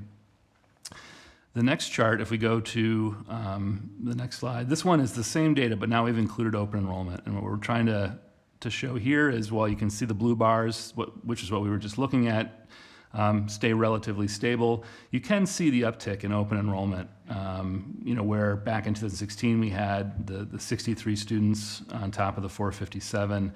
And then that starts to creep, and it peaks in 23-24 with over 100 students. And then it started to come back down as we've started to change our position there and control that inflow of open enrolled students.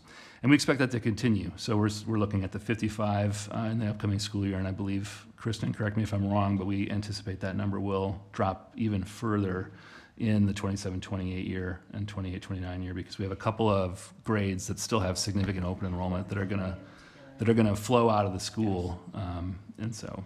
Yeah, those open enrollment students stay with us, and so as those grade levels advance and we look at opening just seats that are available, those numbers obviously decline. Yeah, so there's a really good likelihood that within a year or two, we're going to be down potentially below 500 students at Winnequa. We'll see, but that's what the numbers would show right now. The next chart, if we move to the next slide, this one shows the resident enrollment kindergarten through fifth, but based on the resident type. And the resident type's divided into three types: single family, home, apartment, and other, which would be condos and duplexes, et cetera. So the apartments would be your traditional multi-unit buildings where, it's 4+ units in a building, or that sort of thing. And again, this is one of those examples of looking at what's the data that we have as a district, right? We when students enroll, we know where they're coming from, and addresses, aren't private information, so we can easily determine what a building is, right? Is it an apartment? Is it a duplex? Is it a house, et cetera? So trying to stratify, is there a trend there? Are we seeing anything change over the years? And as you can see, this is very stable. 11 years ago, we had 38 kids who were resident kids at Winnequa living in traditional multi-unit buildings. Right now, for next year, we have 40 enrolled. Last year, we had 46. I think the slight increase in those numbers is not surprising. I believe it was around 2018 through around 2020 that we saw some new buildings open up. Another new building opened up maybe 2 years ago down on Broadway. So there certainly are apartments getting added to Monona, but we're seeing I would say a fairly stable distribution. And the headline here is clear that for the past 11 years, the vast majority of our student enrollment at Winnequa has come from single-family homes. The other thing I'll mention too, just in case people are wondering, when we have 40 or 46 students coming from apartments, or really if you just combine those multi-units together, so for next year 48 or the year prior 57, I believe the estimate is around 1,800 to 2,000 units total in Monona that are not single family, around 2,400 single family homes, and another 1,800 to 2,000 apartment units. So our ratio has been pretty consistent in terms of students per 100 units or per 1,000 units over the past 11 years. Moving on to the next slide, we've in talking with the city and developers about where Monona is headed from a multi-unit perspective, a lot of the public comment has been around concern about multi-unit developments, and that's, I think, a very important concern. We've tried our best to understand the character of those developments, and it sounds like there's around 1,200 units approved or coming online currently. That would include, for example, the first Bloom development that just opened. And so trying to look at, where are these units going to be, what kind of units are they going to be, and then seeing if there's anything in our existing enrollment that might help us understand the impact that those units could have. So what we did was we looked at the first column there. It says total. That's just total resident, kindergarten through fifth. And then the second column combines 3 different developments: the current one, the current 2, and the Yahara Terrace, which is the apartment building that would be where the Waypoint restaurant is, and that development. So these are three multi-unit developments along Broadway that are very similar to the additional roughly 600 units that the city has indicated are planned to be developed along the Broadway corridor. And so we wanted to see over time, again, if there's consistent data on the students enrolled at Winnequa in a given year coming from those developments. You can see they total about 362 units. The majority of those units are studios and 1-bedrooms. Current 1 and Yahara both have 2 bedrooms. Current 2 has some 3 bedrooms. Not many, but some. And you can see over time, it's been fairly steady, the number of students coming from those addresses. Prior to 2018, those 3 students in the 2 years there would have been just Yahara, because I don't think current 1 was open yet. We separated out Broadway Lofts, which is the development down across from Menards on Broadway, because it is distinctly different in that it has some row-style townhouses, and it also has some income restrictions and rent controls on it. So when looking at that one, you can see the ratio is significantly different, right? So out of 75 units there, we're actually seeing a much different ratio of students to units. And I think that's important because the developments that are being planned along that Broadway corridor, that additional 600 odd units, and that number I believe does not include the senior housing that's being added or the 55 plus housing that's being added. But to the best of our understanding, those additional Broadway units, 600 or so units, will be very similar to the current and Yahara Terrace. They'll be, I think it might even be the same developer. But so that's why I think it's really important that we look at the type of unit that's being built and whether or not that'll have a certain type of impact. And again, none of this should be taken as, this particular piece of data is more meaningful than something else or tells the whole story. But I think taken together, this helps us understand what's going on and what's coming. Excuse me. I'm going to pause you really quick, Philip, before we get into, I feel like this is a nice pause point because this is about current enrollment data and historical trends over a decade. And so I just want to see, board, if you had any questions or comments. I know we talked about this quite a bit at workshop a couple weeks ago, last week. Just Philip, real quick, Make sure you put your microphone on, Eric. Thanks. where did you pull the data from? So this, like I said, this is our district's data. So this is collaborating with Kristen and her team to pull the data that we own, right? That's from Infinite Campus, and then simply correlating that with public address information. So, That's what I meant. The housing, the housing data was from public. Yeah. Okay. Yeah. Just looking at the addresses of these apartment buildings and that sort of thing. Tanya? I think we did learn that the housing development that they're looking at putting in is no longer going to be 55 plus. I think it is projected to be senior friendly. I don't know if that's the right word. But again, it is being built by the same people that did, what? What does that mean?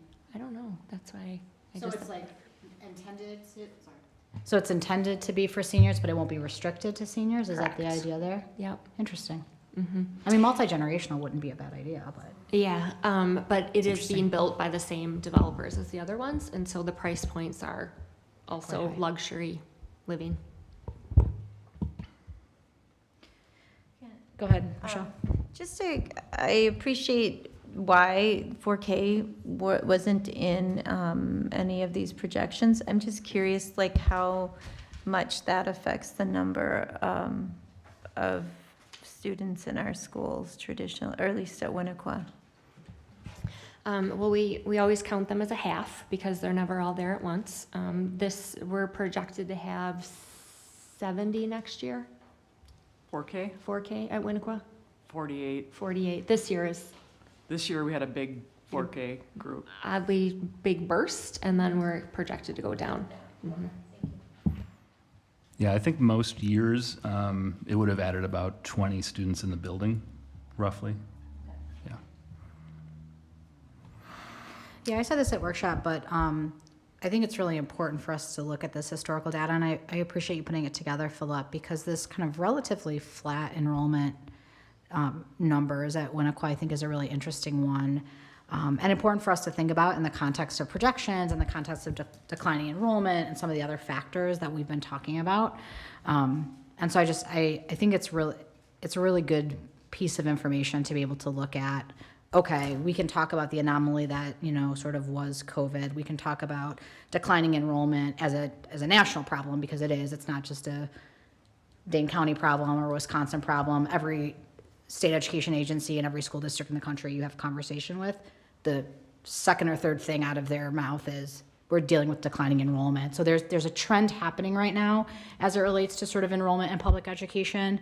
And so then the question is, if that's going to continue to be an unknown, how can we utilize our historical data to think through what it might be sort of at its sort of highest point or within its ranges? And so I think that's the important piece of this, is that when we look retrospectively, we can say, hey, look, we've got a range of, whatever this is, 457 to 489, right? And with a, median difference there of plus or minus, a couple of dozen. So I think that's really important information. I appreciate you presenting it in this way.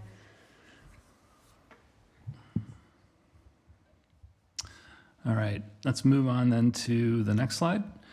So this This is the source on this is at the bottom of the slide, but I'll just read it. It's the Wisconsin Department of Health Services Division of Public Health Office of Health Informatics. So they were able to provide the number of births to a mother who lived in the city of Monona by year. And just to clarify, this is not birth rate per thousand or something like that. This is just literally the number of kids born or babies born in a particular year in the city of Monona. And they were also able to stratify it by housing type, which I think was really helpful because we were able to see single family versus multifamily. And that's particularly interesting in the 2025 year, where 2025 was the first year that the number of births in Monona went up in 7 years, roughly. However, it only went up due to multifamily births. Now, the thing that probably means, unfortunately for us, is those are kids that are less likely to still be here. They might still be here. Some of them may still be here, of course, but people in apartments are more likely to move than people who have bought a house. So single family, births were flat, 36, 2024, and 36 in 2025. So I think this, this chart kind of speaks for itself. Again, we got to be careful how predictive we attempt to be with this data. However, this is sort of done data in the sense that no one's going to be born in 2023, 2024, 2025. Those births in the city of Monona have happened. And there's, I don't really see how that doesn't impact us in the future. If we go, by the way, we have they gave us the data back 20 years, but they weren't able to start stratifying till 2011. But if you go back to 2005, the past 2 decades, 2018 was the peak, with 2016 being the second highest. So those 2 years were the highest in the past 2 decades in the city of Monona. Hey, Philip. Yeah. Define multifamily, just for me. Yeah. So in the case of the birth data, you can see we only have the one color. This would be anything that's not a single family home. So duplex, condo, apartment. So a multifamily meaning just not a single family home, not Correct. Multifamily like generational family. No, just not a single family home, correct. If we go to the next slide, one of the things that is helpful and just wanted to illustrate it is if you look at some of these years in reverse order, the 2020 bar, for example, is roughly the kindergartners at Winnequa today, and the 2015 bar going to the left is roughly the 5th graders. I say roughly because these are calendar years, and of course our enrollment is September to September. But it's, if you take a single year, we'd have to be careful, but in aggregate, when you bracket 6 years like this, you're getting close to the cohort. And of course, they're not all there, right? We know for sure that some kids move away after they're born here. Some kids move here after they're born somewhere else. But just to give an idea, this sort of peak of the bell curve is who's at Winnequa right now in terms of resident students. And then if we go to the next slide, these last 6 years are who will be at Winnequa 5 years from now. So the 2030, 2031 cohort, at least from a who was born here perspective, will be at Winnequa 5 years from now. And then the bars on the far right, so 2025, 24, 23, et cetera, those will be the youngest kids 5 years from now. Those will be classes at Winnequa 10 years from now, right? They'll be in 5th grade 10 years from now, 11 years from now, 12 years from now. So this includes annual cohorts that we'll see a decade from now at Winnequa. So even if birth rates start to tick back up a bit, then the impact of that will still take probably 10 years to really be felt. Of course, I'll say it again, this could be compensated by enormous amounts of migration into Monona that we've never seen before. We don't know, it might, but my best guess is we won't see, like 150 or 200% increase in migration to the city, enough to compensate for this. Yeah. Elsa, you have a question? So yeah, we kind of briefly mentioned that larger 4K class that we experienced this year. How would you see that gratified in this data? Would that be the 2020 to 2021 years? And how would you expect to kind of look at that data compared to this data going forward? Yeah, so if you were trying to tie it to this, you'd be looking at the 2021 for at least 2/3 of that year, and then a little bit of 2020. But yes, that would. But like I said, the volatility in 4K is there's so many factors there that it's a little bit difficult to explain some years why it's low and some years why it's higher. Okay, But certainly, thank you. certainly the births in the city are one of the inputs to that. Thank you, Elsa. Next one. So, there's roughly 2,400 single-family homes in Monona. One of the things that we wanted to look at was how many of those homes produce students, right? So 450 odd students enrolled at Winnequa, kindergarten through fifth grade, who live in the city of Monona. Roughly 13% of the single-family homes, or 301 homes, produce that student group. And I think that's interesting because I think it's very easy, particularly as parents and families who moved here because we wanted our kids to go to school here, to assume that that's how everyone thinks about Monona. But in reality, it's a very small portion of the homes at any point in time that are sending kids to Winnequa. Hold on, you have a question from Tanya. Yeah. Well, and I just want to also point out, I think this brings up the question of market share. Are there other school-age children that we're not capturing? But we have 80% of the market share, and we do lose some kids to IHM, which that's for very specific reasons, right? Families make those decisions. And then we do have some kids that will open enroll. The only school district in the area that's growing is McFarland, and that's growing because they have a online virtual, because of WEVA. And so that's outpacing, any other place.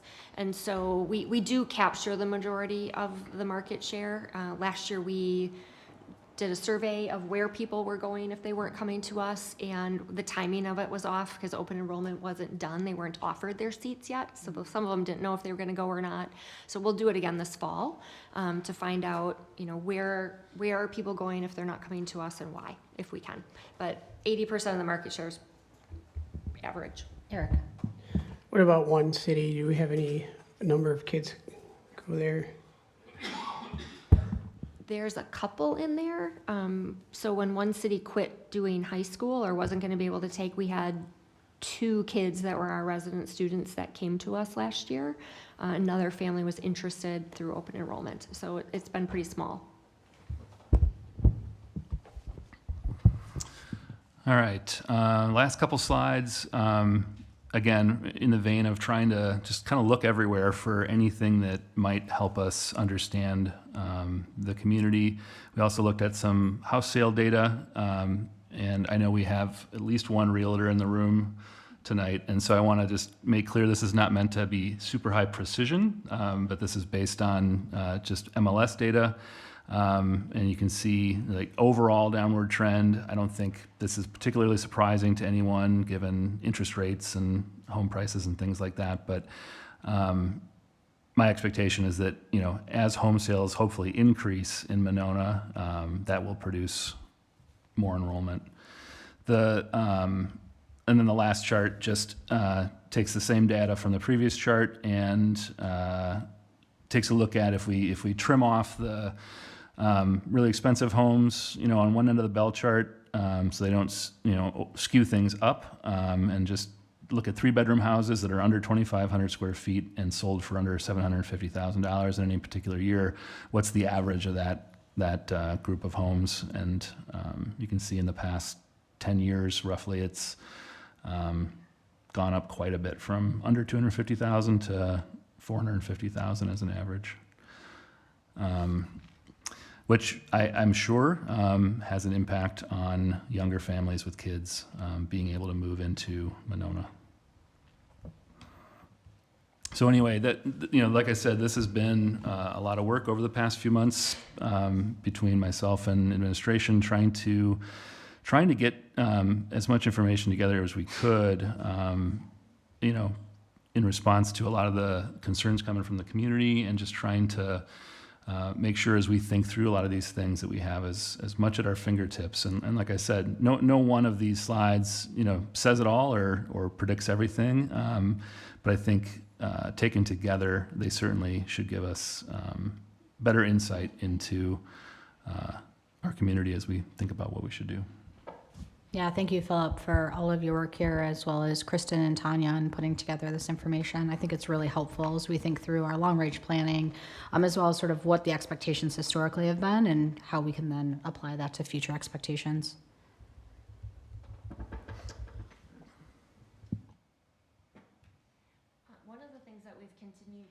One of the things that we've continued to talk about is as municipalities are looking at developments, how can we think about what the impact of school is going to be? So we've had some conversations, when we were looking at Taylor Prairie and Cottage Grove School, like, well, there's a 400 housing development that's on the books to start. And we're like, okay, let's think about what that means. And so we have a calculation in Cottage Grove that was put together and this is when we were looking at 4K and 2. So this is number of kids in 4K 2 homes, what you would expect to gain from a development. And so most of the developments in this area would be those medium lot single families or small lot single families. So for every home we get 0.14. So when they talk about a 5-year subdivision that's going to put 100 houses in a year, it's 14 kids the first year, then total of 28 the next year. So when you think about it, those seem like huge developments, but the number of children that it yields, and that's based on birth rates all over the place, we can hypothesize what we're gonna on average get. And this is what was so similar of the data that we looked at with our current enrollment, even in Monona, is when you get into the duplexes and the 3 to 4 unit homes, the 5 to 8, how many students you yield. Duplexes, it's for every 112 kids, which I think that looked at the data too. We got more kids from that type of multifamily home. 3 and 4 unit homes, 0.8. 5 to 8, 0.02. And then looking at those really like multi-story, complex, much like Authentics right across the street, it's 0.06. And so, so for every 101 of those units, we get 6 kids. And so when we look at our data, that's yielding out. And so this is how we look at how the development in Cottage Grove impacts what we would be expecting to see in the schools when the conversations start happening about heyday being put in. And so we were able to look at this and say yep, that's not going to negatively impact us. The other thing is we can look at this and we can predict out. So if it's a 400 houses, but it's going to take 10 years to build it out, we know how many years and when those things are going to come online to predict what may happen with our enrollment as far as being able to make sure that we can accommodate those needs. So what we're looking at doing is getting these numbers so we would have something similar for Winnequa. Mm-hmm.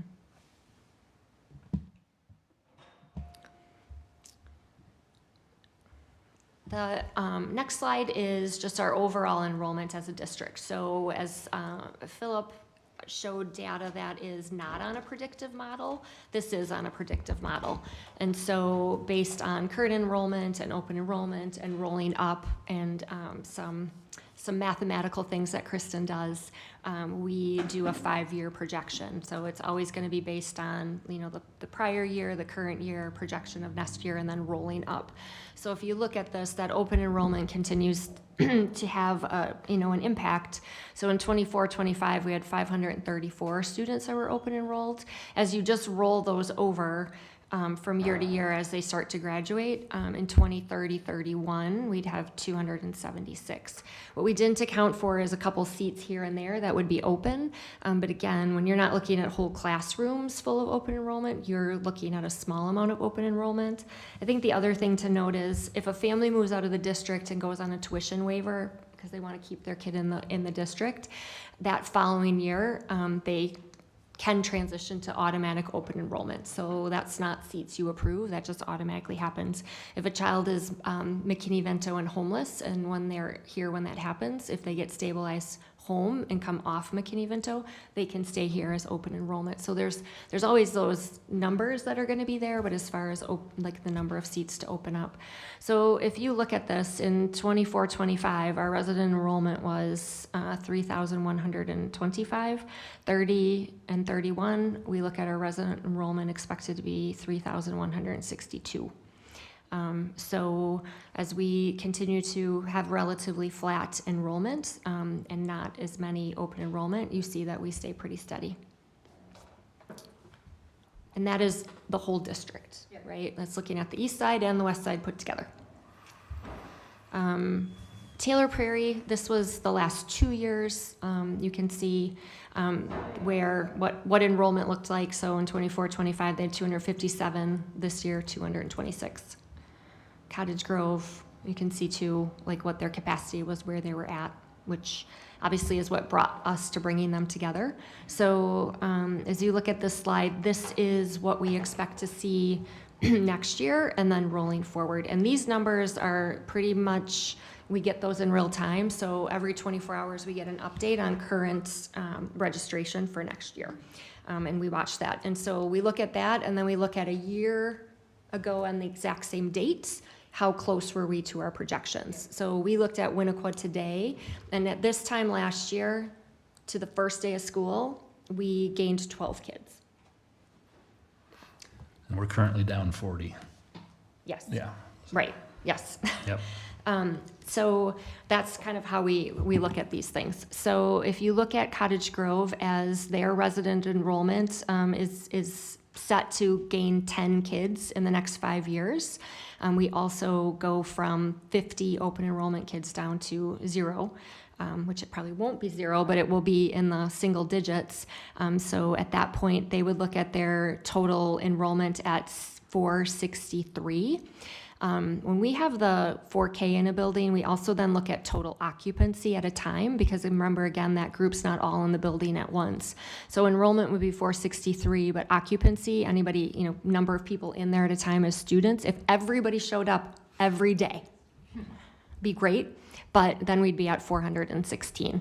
So still looking at having, room for kids, 124 students. Granite Ridge, same thing, looking at resident students, we're projected to have 432 next year, down to 403 in 5 years. 193 seats there they would have. Winnequa. So as we look at this, a couple things to keep in mind. This is the building that has had the most robust set of open enrollment seats. So currently this year we have 81. Next year there'll be 55. So right off the bat, there's a good chunk of that decrease in enrollment. And then you can see how every year it goes down as those students roll up through the system. When Kristen and I got here, the capacity of that building was set at 644. That was the number that was always there. When we looked and adjusted all of those, and EUA came in to look at those, that's when they used we had the map screw up. And then they came back with a report that looked at 719, but as we've all talked about with some of the common space there, that feels really not realistic. And 644 was always the number that was used, so we reset that back down to 644. Nevertheless, as you look at that, we continue to be decreasing enrollment there based on these projections of next year. We predict that there'd be 555 enrolled, and again, a chunk of that is 4K. So at any one time, if every person, every child showed up on one, in the morning or in the afternoon, it'd be about 535. As we've talked to staff, this year it's they started the school year 613. They've gone up a little, they've come down a little, they go up, and we look at that 555, like that is going to make a difference of how it feels in hallways and different shared spaces. There's less sections, down to 20, 30, 31 to 500 506 kids. So that's when Philip talks about us getting to around 500. That's where that looks at. So that's probably a nice place for that building to be. But that's kind of where we're at with that. Jump in for Yeah. I mentioned this at the workshop, but I want to just mention it here too, that in the years leading up to GDS opening up, when Winnequa was still the middle school, and 'cause I've gotten questions about this, when we were busing the kids in from Cottage Grove in the mid to late 90s and early 2000s, there were 650-ish middle schoolers, 6th, 7th, and 8th graders at Winnequa, and it crept up to over 700 the last few years, about 5 years before we retired it as a middle school. So just in case people were wondering, how full Winnequa had gotten when it was a middle school. It spent about 10 years in the mid 600s and then a few years in the 700, just very low 700s with middle schoolers before it turned into an elementary school. So just a... Janice, do you want to talk about that as a person who experienced? Yes, as somebody who was there when all that was going on, and they're bigger people than elementary kids. So it just, the hallways were kind of, you get middle schoolers pelting down the hallway. Like, it was just very full. So, yeah. Yeah, go ahead, Rochelle. Just because we're on the Winnequa kind of capacity situation right now, can you explain how, like, even though, we're talking about kind of overall the school, those common spaces that sometimes feel a little bit congested, people have talked about lunches and concerns about that. And can you explain how that gets decided? Why people are saying why their kids are eating lunch so early, but it's not necessarily a capacity situation. Yeah, so the lunchroom only has one grade level at a time, so the lunchroom is not even half full. So right now they sit 12 at a table, 24 kids can be at the table, and there's about 3/4 full back and forth. It's fascinating. Go to lunch with your children, or I can take you. Yes, you've been there. Most of you have been there for lunch. And so capacity in the lunchroom is not an issue. What becomes an issue is we take one grade level at a time. So they start pretty early, and it goes, it takes a long time to get those 5 grade levels through lunch. 4K doesn't go through the lunch line. They don't eat lunch there. And the kids will tell you, and so will the food service staff, that on days there's a popular item, that line is long. And instead of having, it taking 6 minutes to go through the line and having, 14 minutes to eat, it's the opposite. You might spend 14 minutes in the line and have 6 minutes to eat. And so that is definitely a reality. It happens less than more. Kids wearing their clothes down to the cafeteria, putting their snow pants and their boots on and then carrying their jackets and their hats and stuff and putting them on a hook and going in to eat. That's very common. When I think about the amount of time it takes, it's pretty commiserate with our other buildings because they run those through there. So, that's why we have snack. The kids that have early lunch usually are their breakfast. Most of them keep it because they go to lunch at 10:50, and they use it for snack in the afternoon. On the flip side, we have other kids that don't go to lunch until almost 1. Right. And so, so that is part of it. Yeah, I think we're not agendized to talk specifically around lunch, although I appreciate the question, Rochelle, but at some point I would like for us to talk about what we're thinking about how to problem solve around lunch in general. This is not a Winnequa specific issue. This occurs at all of our schools. I think GDS right now, their latest lunch is like right before the last period of the day. I think your kid and my kid are in the same lunch. And so there's something, so when you're on the bus at 7 a.m. and then you don't eat lunch till 1, that's just like a long period of time. And so we do need to do some problem solving around lunch. But that's not unique to Winnequa. That's a problem across all of our buildings. I'd say that's a problem across most systems. I've never worked in one that this hasn't been the problem to try to solve. Yeah. Go ahead, Jane. And the one thing that I would like to say is, I I know we've talked about common spaces, but the IMC at Winnequa is so much nicer than it was when it was in middle school. Like, it's opened up. There used to be a computer lab. It's much bigger than it used to be when it was the middle school. And so I realize that there are still challenges with the building, but the IMC is so much nicer than it used to be. I guess one of the overwhelming questions that I've had, and Tanya and I have talked about this for a while, I continue to advocate for having some community meetings and making, I mean, Philip has just given us a great amount of information about Monona. So if you had a meeting, and let's say only 4 people show up, but at least you did it. Right now, you know, on certain issues, we'll get 15 letters, you know, and if we could put this kind of information out in front of the community and listen to their responses, you know, again, Philip will sit there and answer their questions off of the information he has, particularly if we were at Winnequa, I think. I think it would help us blend the information in a way that's more positive than we've been doing it going forward. And I think, again, the workshop was great. The information was superb. For me, it was stressful. I walked in and got a handout right there, except for Philip's presentation, which was great. And as a board member, personally, just me, struggled with being able to discuss it when I just got it and didn't exactly know how to put it all together and put that discussion together and fit it into a pillar.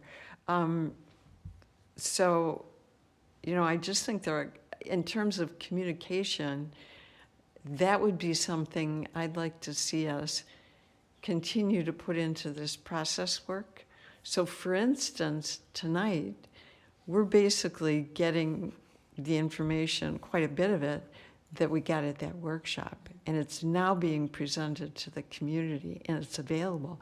And it was presented in a full presentation. And so now they can see the tape, they can see what that is. They're not here really able to ask specific questions, which, you know, I remember one night Susan Fox and I came up in the middle of a board meeting because we were watching on TV, and we said, what are they talking about? But you couldn't ask the questions. So again, I would continue to advocate for thank you, Susan. that ability. But again, you've done a fabulous job of responding to every letter, every person that comes in, offer to have coffee with them. That's kind of a new development in our community. So that's, I want to personally thank you for that work. But if we do it and people don't show up, we did it. Yeah, I hear you. I definitely hear you on that. And yeah, anyone on the community wants to hang out and have coffee with me, they're welcome. Welcome to. I'm always happy to. We're good? Okay. MG 21 Charter School, which is located with the district office in Nichols. This, again, you can see enrollment.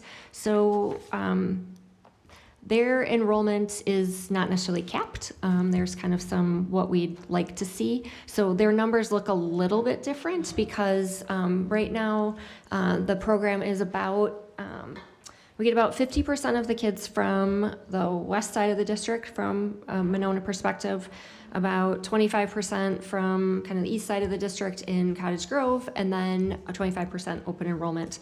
And so you can see what current enrollment looks like right now, and then some of those projections moving forward. So.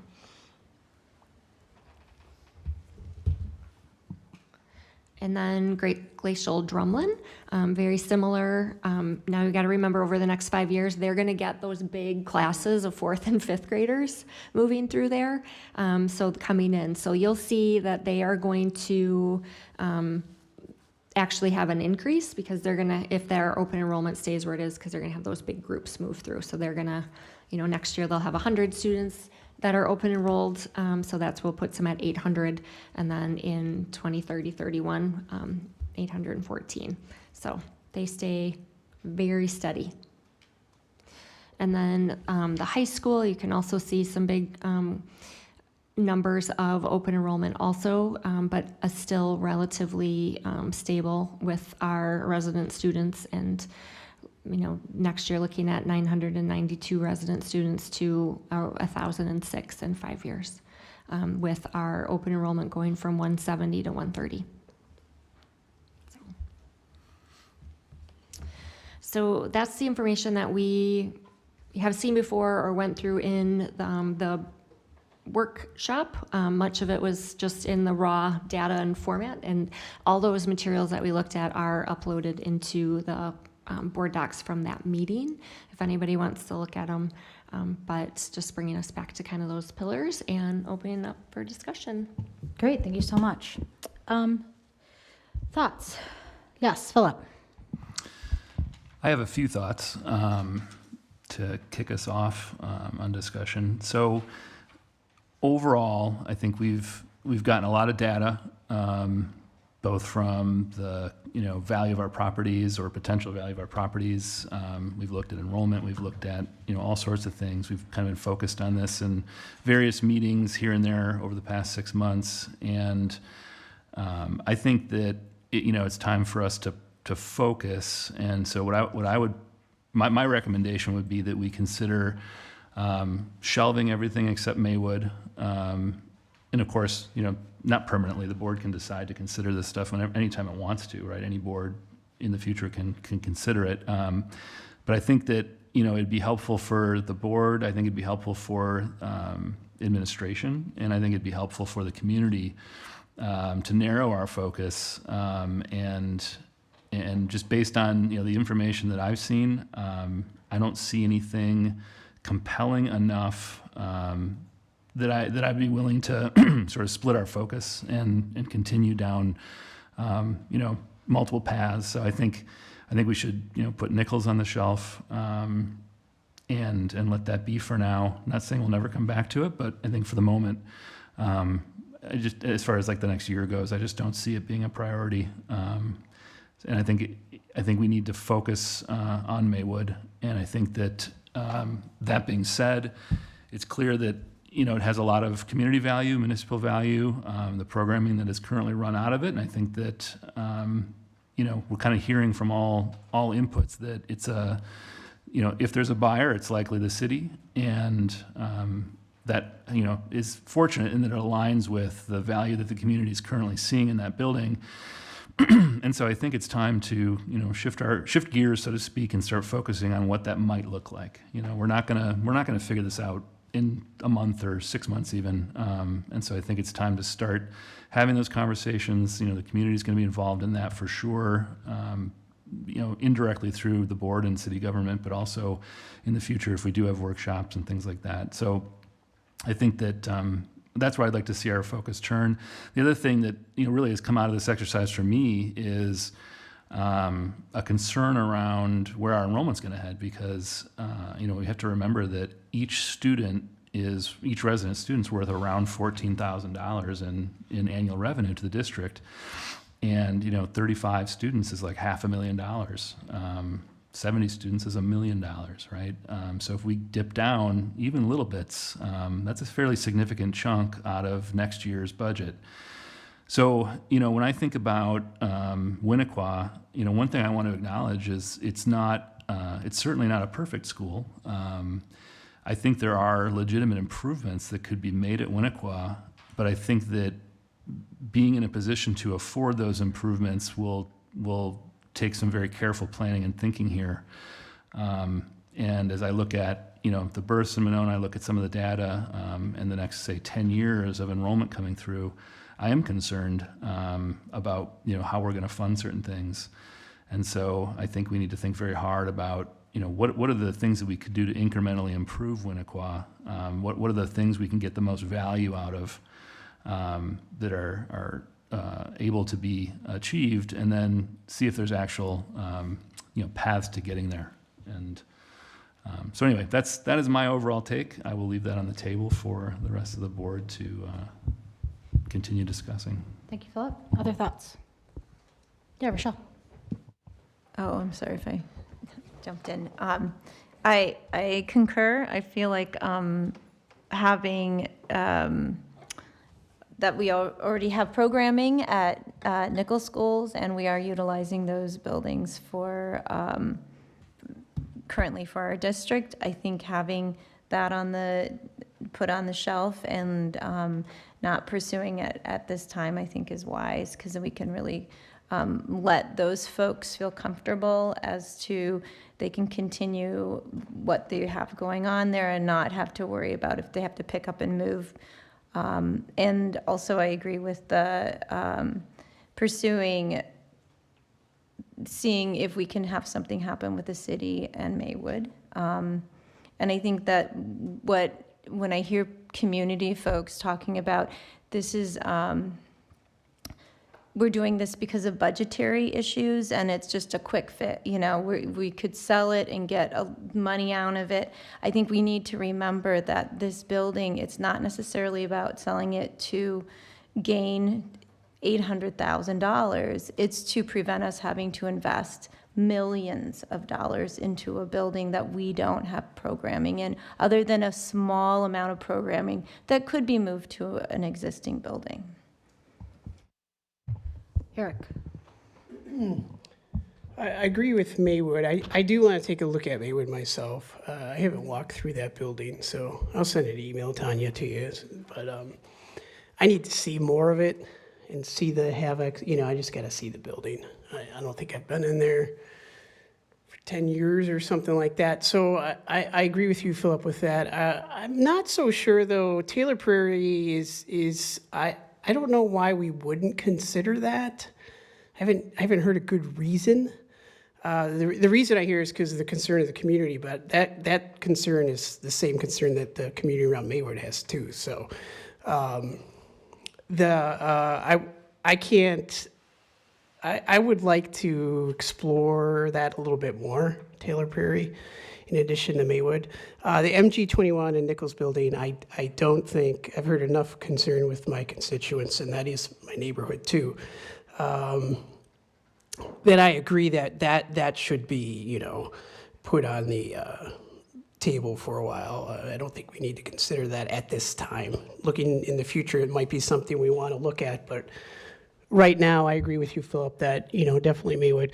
But I would be curious if any other board members, what they think of Taylor Prairie, because that, to me, I haven't seen a good reason to not at least consider that at this time. Janice. Two things, and I'm going to say the first thing before I forget. I know that you said that we get $14,000 per district student, and I didn't know this until I think we had our board workshop, but we get a different amount for open enrollment. What is it? Oh. There's an amount for special ed students, and then there's an amount for special ed students and a different amount for regular ed students. Oh, I can find it. Yeah, there was a significant increase this year in the amounts. So it's $10,000 for regular ed students and $14,454 for special ed students. I'm sorry, can you say that one more time? What was it that non-special ed was? Regular ed is $10,102, and special ed was $14,454. Okay. And I think that was a kind of goes back to one of the questions that came up during the public speaking. Like, I didn't realize that we got less for open enrollment students, and so it does kind of speak to why we don't just hey, let's have more open enrollment students, because it doesn't pay the same amount, and it won't be able to go as far when we're trying to fill classrooms and hire teachers and things. Yeah, go ahead. Just while you're on the thread, and I'll Yeah. give the floor back Yeah, if yeah. you don't mind. I just want to comment too that the other challenge that I see with open enrollment is a lot of times that's more traffic to the buildings because the kids, some of them can be bused, but not all of them. So, upping those thresholds puts other kinds of strain and stress on the property. So even outside of the dollars, there are considerations that I think are very valid on, when we consider those populations. And thank you. That's helpful, and I hadn't exactly thought through that. But yeah, I agree that we should focus on Maywood right now. I am all for taking Nichols and MG21 off the table, just because, and they have such a perfect place to be right now. And I think all of the things that they can access in the community are really strengths of the program. I'm not saying that we couldn't look at it and farther down the road, but I think we should focus on Maywood. I guess I would just ask, I know, Eric, you mentioned Taylor Prairie, but it seems like we went through projection growth, and Cottage Grove is expected to grow. So I think we just need to be careful with getting rid of a property that someday we might need. Thank you, Janice. Stephanie. Yeah, I just want to echo kind of everybody's statement that I think that focusing on Maywood so we can get some attention on that specifically and help everybody take a breath about some of the other things that are going on. I think, a lot of times we've had conversations about making sure we're not making short-sighted decisions. And I think that historically, many of us were not involved in them, but we would deem that some decisions that were made in the past were short-sighted in buildings that were purchased or built, the way they were built, capacity and things like that. Even things as simple as parking is kind of short-sighted in how we built some properties. But the one thing that I think differentiates Taylor Prairie from Maywood and the communities they involve is we do see projected growth in Cottage Grove. It is growing at an alarming rate as a resident. It is a little terrifying how fast it's growing. And I do worry that not just the property, the building itself, it is in decent condition, and it is a lot cheaper to maintain that building now than 10 years from now. We have to build a building from the ground up because now we have no place to put kids. And not saying that Cottage Grove Elementary, additions, building on, things like that, they're not, we just have to look further ahead to see what things are going to occur and not corner ourselves in to say, hey, now we have to ask for another building, and we just built another one. So, Susan.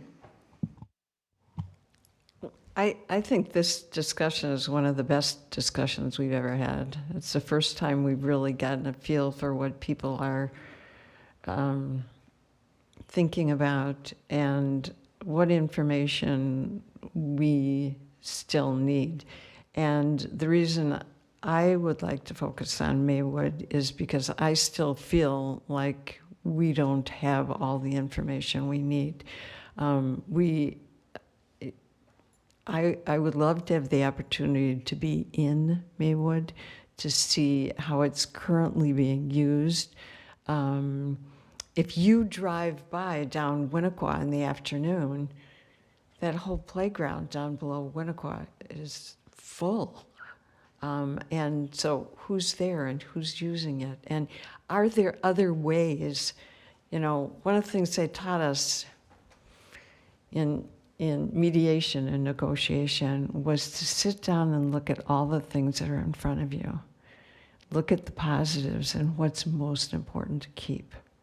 And I understand that we have this major issue about capital improvements, but that doesn't mean that we can't at some point continue to talk about leasing. When Nuestro Mundo was in that building, there was virtually no discussion like this that occurred at that time. And for some reason, we seem to be looking at it differently right now. Again, one of the things that was really interesting about Nuestro Mundo is it actually brought families into the Monona community, buying houses and things. And I know of several families who were using different after-school or daycare environments for their children, who have now moved them to Maywood because of how positively they feel about that. They have access, again, it's like MG21, they have access to a library, to a playground, to a swimming pool, to a community center. I just think we need to look at the big picture.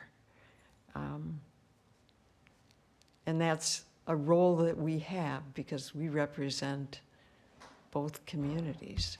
And we need to be looking at all of these items, I think. Yeah, go ahead, Philip.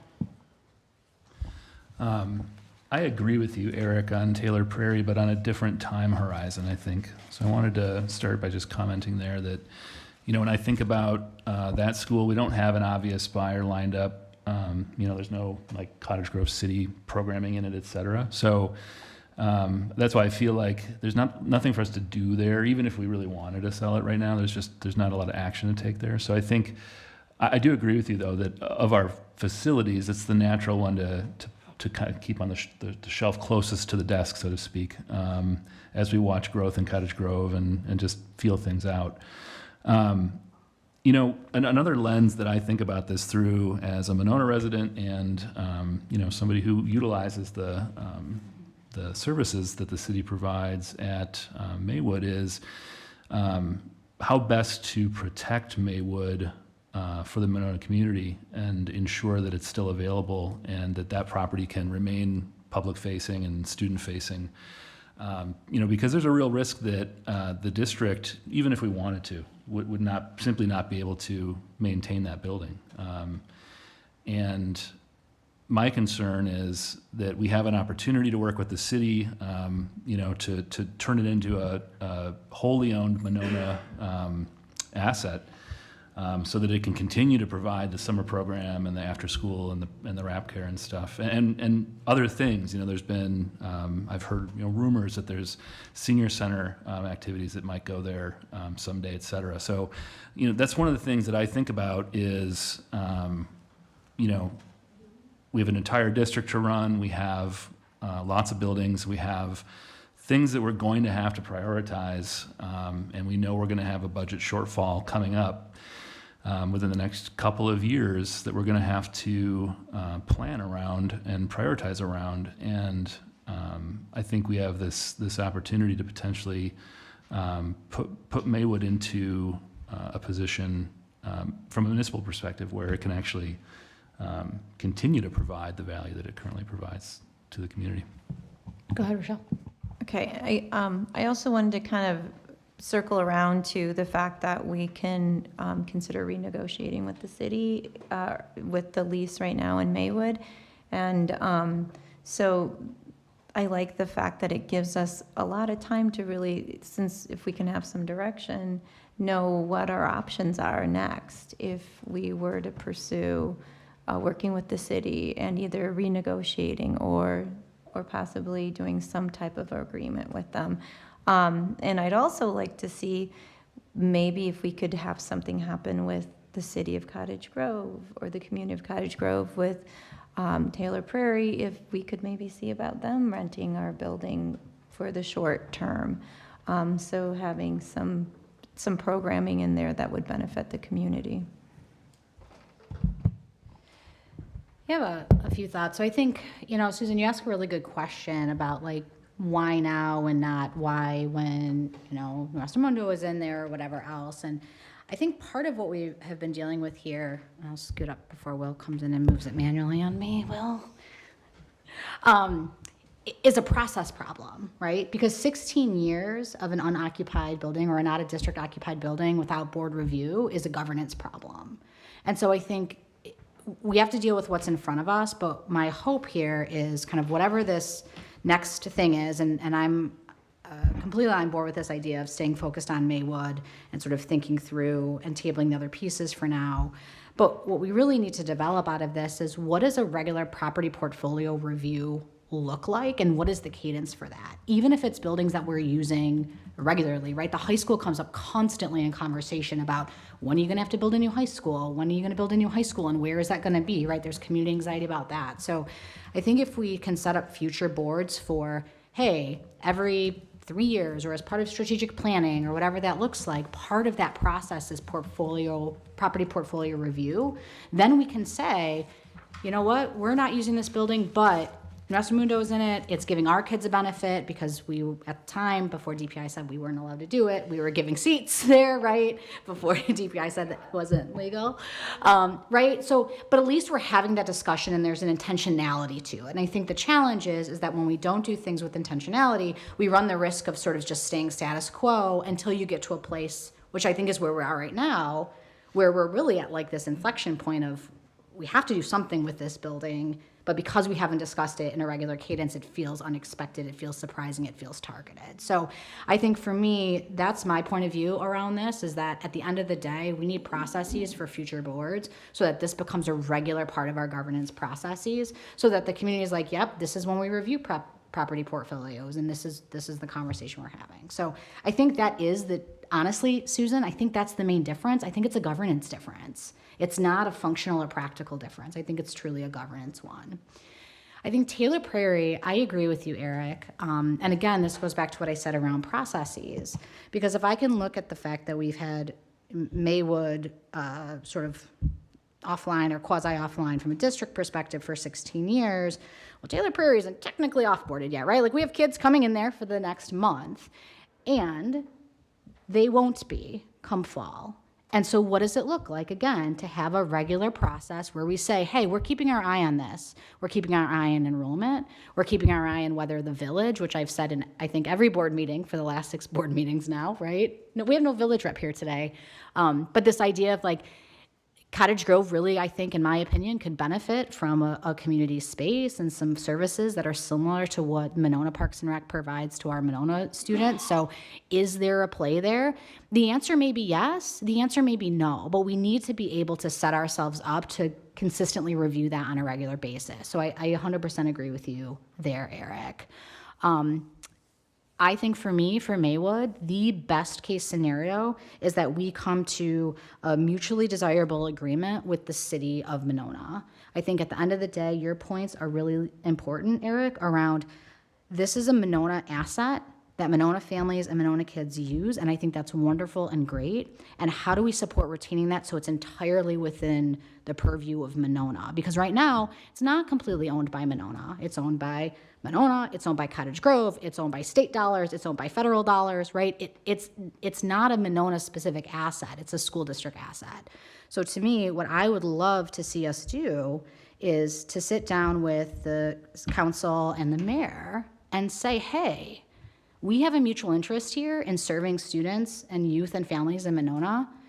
How do we come together to make this happen and make this a reality? And so that to me would be, if we focus on nothing in the next 6 months or 8 months or however long it's going to take, that would be where I would want us to focus while we're building out what is our ongoing recurring processes for looking at our property portfolio from a governance perspective, so that when we're having this conversation potentially about Taylor Prairie or Nichols or building a new high school, it's set within the context of a strategic plan. Yes, Elsa. I guess I just want to really express my appreciation for this discussion. I mean, echoing the sentiments of Susan, like this just feels a little bit different. It feels productive. It feels like we're really engaging with the community.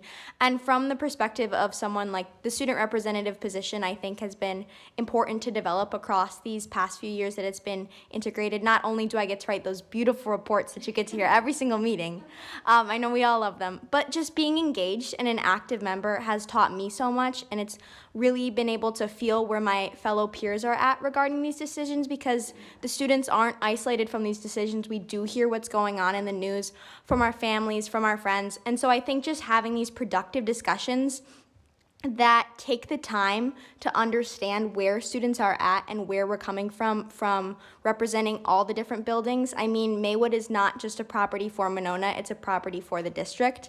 And so while you may think it doesn't affect the people in Cottage Grove, it really does, because there are some students who went through Nuestro Mundo education there who are now part of our district. And so it's a connection to the community. And so I think taking this time, I mean, I personally appreciate it, and I hope that the rest of the student body does as well. So thank you. Thank you, Elsa. Other thoughts? So I'm hearing consensus around the table that we want to continue to engage around Maywood. It sounds like the city, am I right that that's our kind of first pass here is to engage the city? Go ahead, Tanya.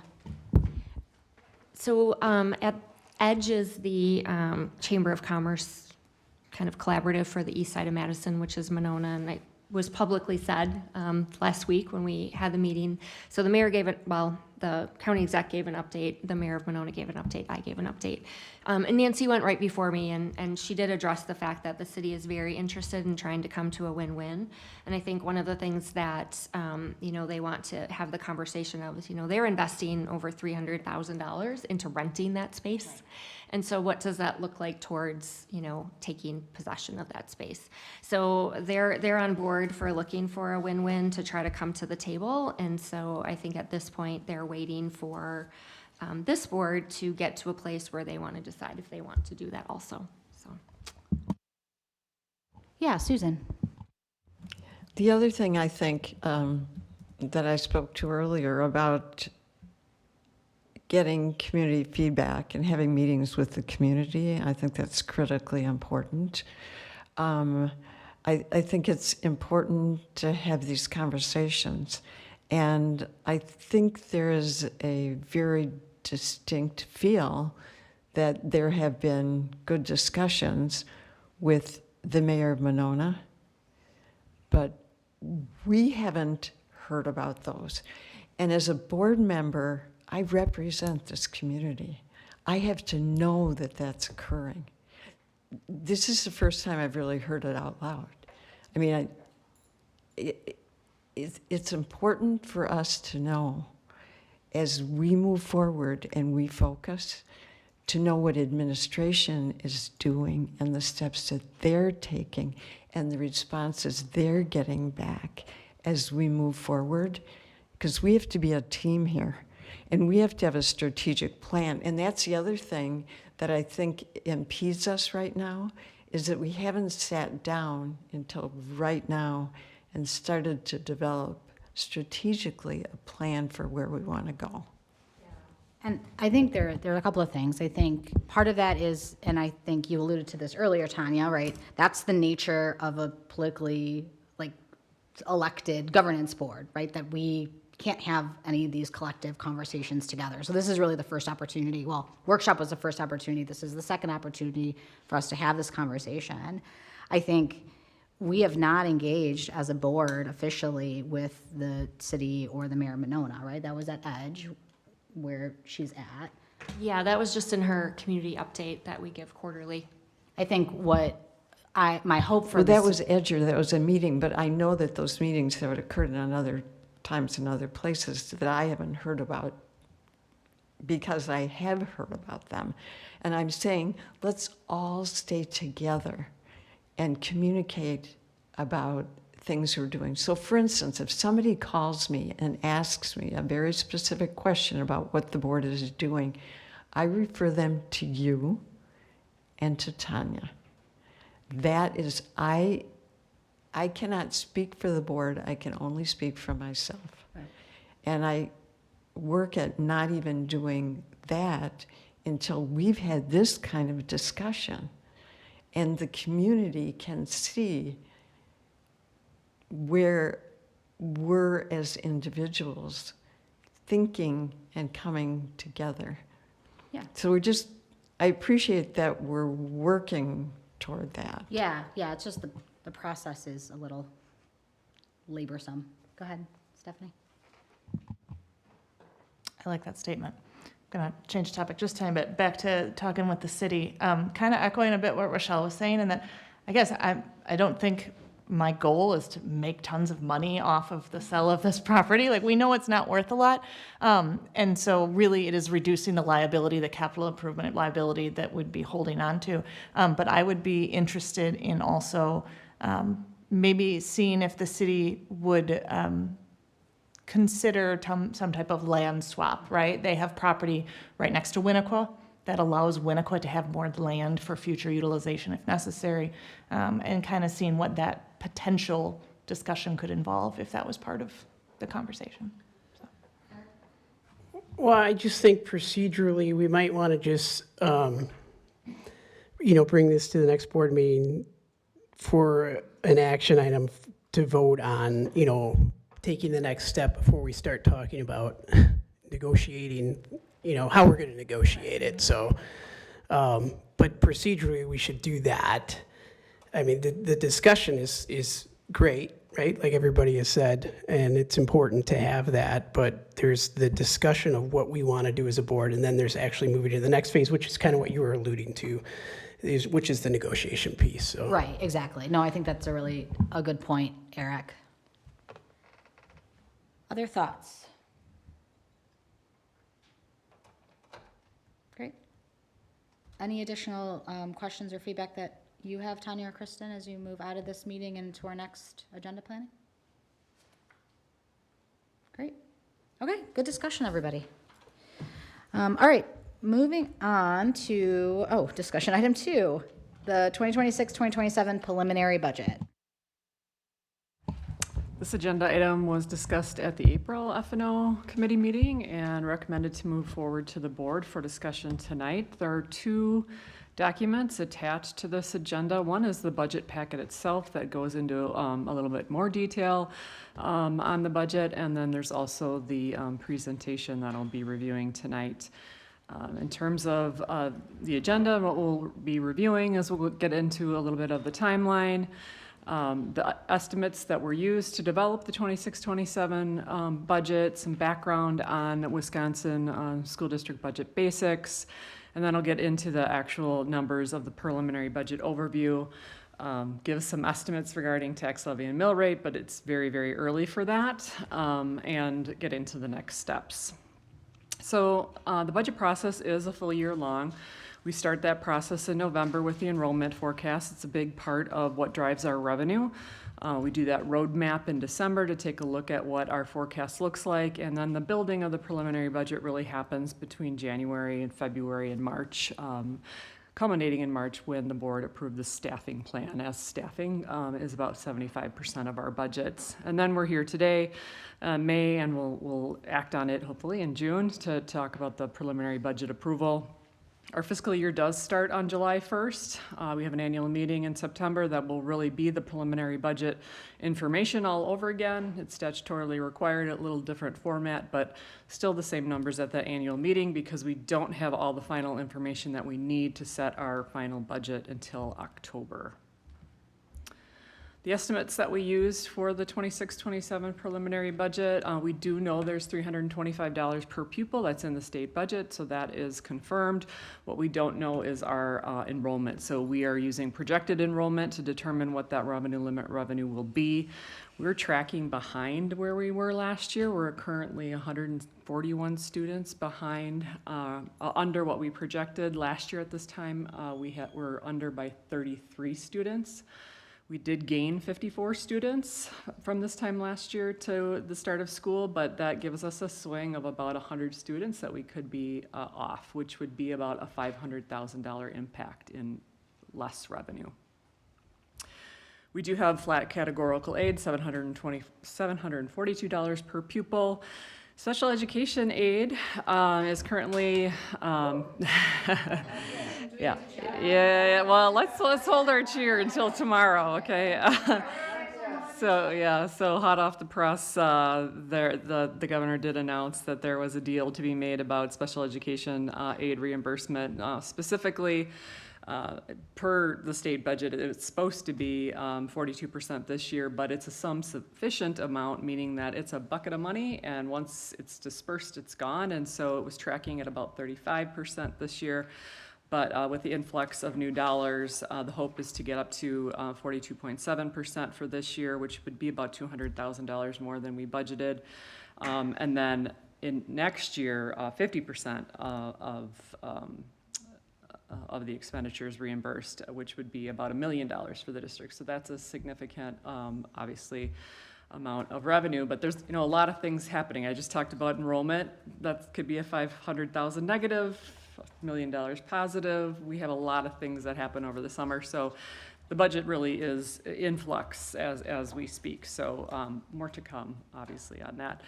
We are expecting a $1.8 million payout from the closing of a tax incremental district from Cottage Grove. It's important to note that that's one-time money. So really, from a financial best practice standpoint, you don't want to use one-time money for operational expenditures because that just puts you behind in the next year. So we'll talk a little bit about that as we go through the more of the details of the budget.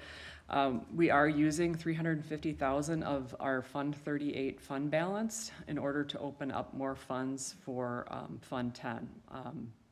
Without that $1.8 million, our revenue is only going up about $1.6 million. So it's really not a lot, and it doesn't really cover a lot of inflationary expenditures. Obviously, that'll change if we do get the special education aid that is being voted on tomorrow. From a expenditure standpoint, there's a 3% wage increase built in. We just talked about CPI is 2.63. There's also $634,000 in supplemental pay for employees. There's an estimate of 7.5% for health insurance, 5% for dental. Obviously, as we discussed tonight, those numbers will change and have to be updated for the adjusted budget. And then it also does include the 26-27 staffing plan that the board approved. Building department budgets, really the same allocations. The process, each school works with their staff to determine their needs for the next year. One change this year is the textbooks were bought at the buildings this year. That's all being centralized to teaching and learning. So there is a shift of some funding from the building budget to a department budget. We did review the capital projects for 26-27 at the FNO committee meeting. They're listed here. The largest one there is $1.6 million for that driveway bus loop for Cottage Grove. So that is built into the 26-27 operating budget to the tune of $2.2 million. Hey, Kristen, you have a question from Philip. Yeah, just a quick comment on the 1.6 for the driveway loop, because I know that there have been some community questions around that. I wanted to just highlight and just get clarification or confirmation that that's I believe the only building in our district that currently doesn't have access to the back of the building by fire and EMS. And this would rectify that. So in addition to solving some of our traffic needs, this has been a sort of long-standing safety issue with that building in that it doesn't have any sort of paved roadway behind the building to get fire trucks. And so I just want to make sure it's highlighted that this is not strictly solving the problem of increasing enrollment there and managing additional traffic, but it's adding safety to the building in a very important way. Mm-hmm. Moving on into some budget basics, just to kind of get everyone settled in on how the budget works in the state of Wisconsin. A revenue limit calculation really is the big driver of our revenue. It determines over 80% of our district revenue. It relies on a calculation based on three-year average enrollment and a per pupil increase that's set in that state budget. So that's that $325 that I talked about earlier. So there's really two primary ways to increase revenue from year to year, and it's either increases in enrollment, and if you're really lucky, it's increase in enrollment and a per pupil increase. That's usually the way that you can keep pace with inflation if you have those two combined. Our revenue enrollment history, you can see here dating back to 2011-12, has increased significantly. These numbers will not match what our enrollment is in September, and the reason being is that these numbers include summer school enrollment. We get some FTE for that, and it also includes open enrollment out students, so resident students that attend other public school districts on open enrollment. Resident enrollment attending MGSD, a lot of what we talked about tonight, fairly flat since the 1920 school year. From a per pupil history standpoint, this is where the conversation starts about school districts being really stretched and hard to meet inflationary expenditures. So the green line on this chart represents what the per pupil amount would be if it was tied to inflation. So many years since 1993, when revenue caps were put into place, that per pupil amount was set to inflation. It makes a lot of sense. make sure you get enough revenue to offset inflationary expenditures. That changed in about 2008, 2009, where they decoupled that. And then in 11-12, when Act 10 was passed, on average, every district lost $554 per pupil.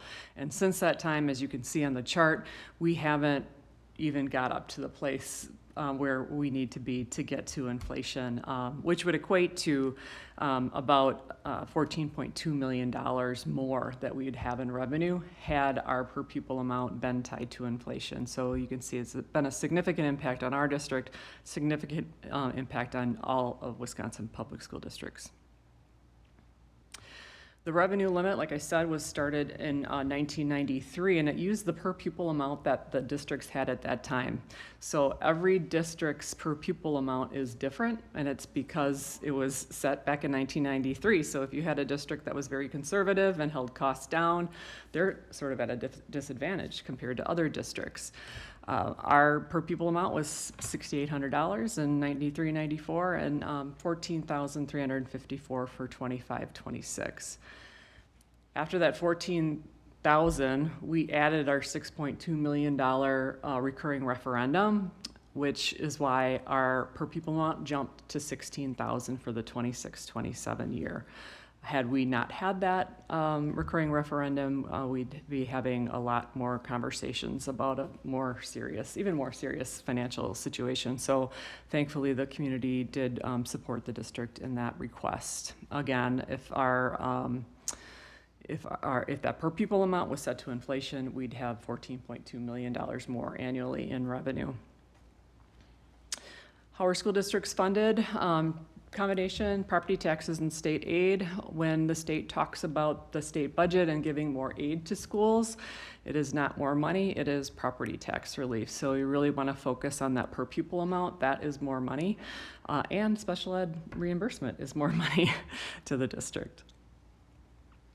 So you take that revenue limit calculation, you subtract out the state aid based on another calculation, and that's what determines the property taxes for a school district.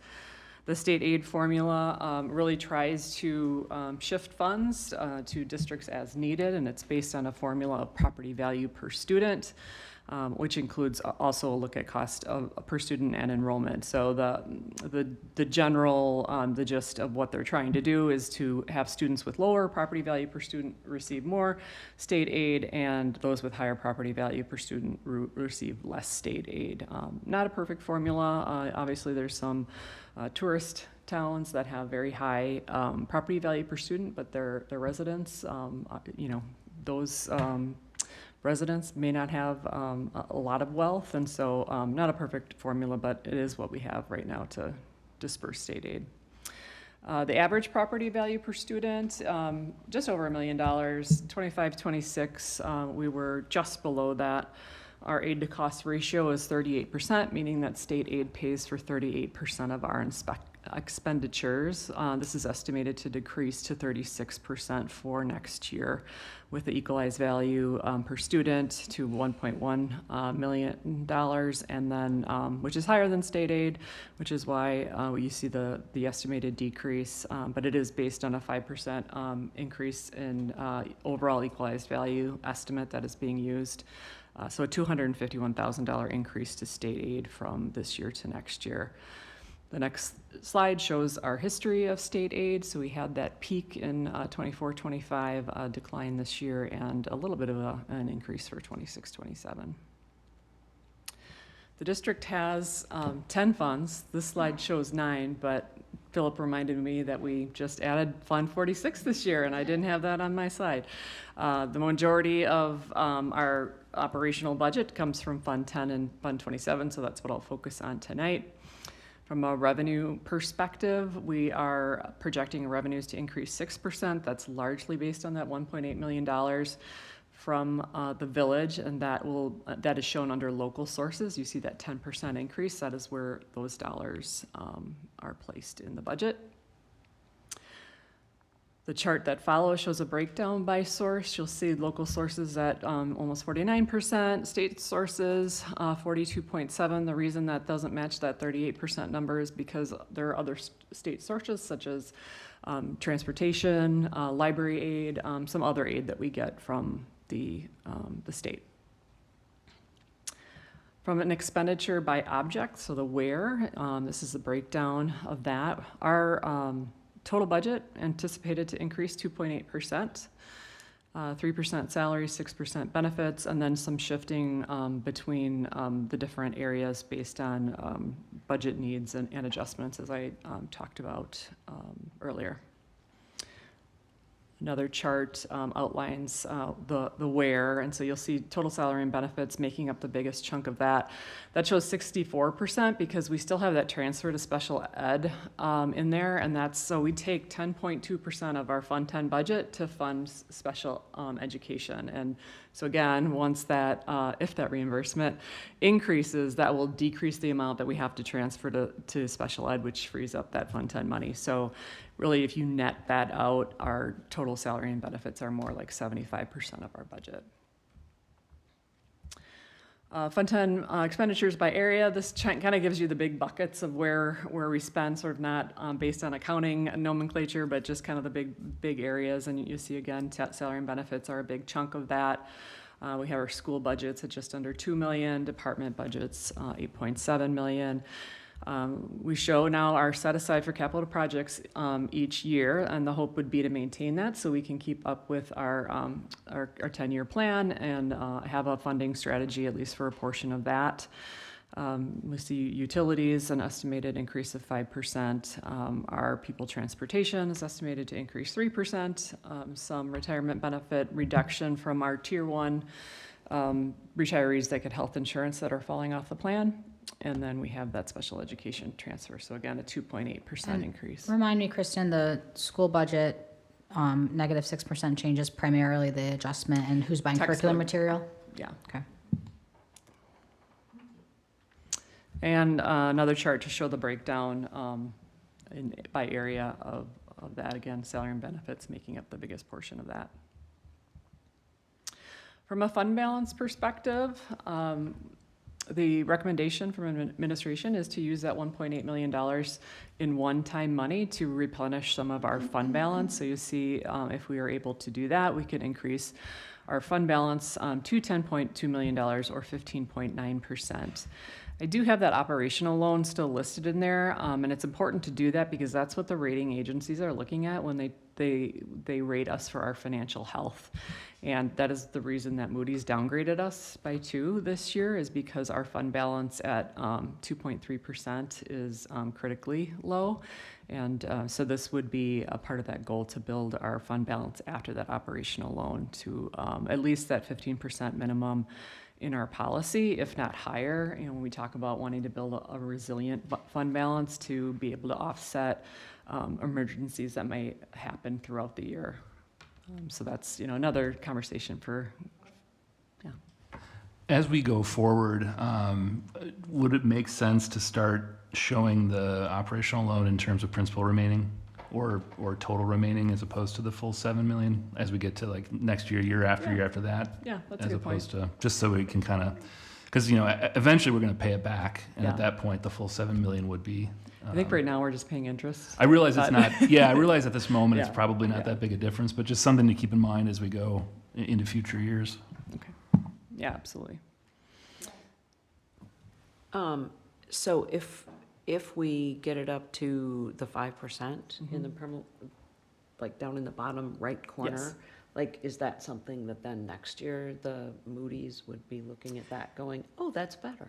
Well, that's one of the things that they said that they wanted to see. We talked a lot about, some operational changes that we did make, restructuring to operate within our means, having a balanced budget this year, and, projecting a surplus for actually even in this year based on our budget tracking and next year. But they kind of said, well, show me first before we're going to, change anything. So I don't know if this movement would result in any significant change. I mean, I think we'd have to get much closer to that 15% than the 5. But it is positive to be able to add, $1.8 million to our fund balance and also, fund some capital projects that are really needed. So I think overall, we're heading in a very positive direction. We just have to keep continuing in that trajectory. From a Fund 27, which is our special education fund standpoint, we're anticipating revenues to increase just 1%, and the same with expenditures. We are required to have a balanced budget in Fund 27. We can't have a fund balance, so the revenues have to equal the expenditures, which is why when you look at that, those revenues, you see that Fund 10 transfer, we have to plug that in there, that $6.5 million, to make the revenues equal expenditures on the next slide. When we look at the next fund, we have, or the next slide, we have total expenditures, all funds. And overall, you'll see a 0.4 increase from 86.85 to $86.4 million.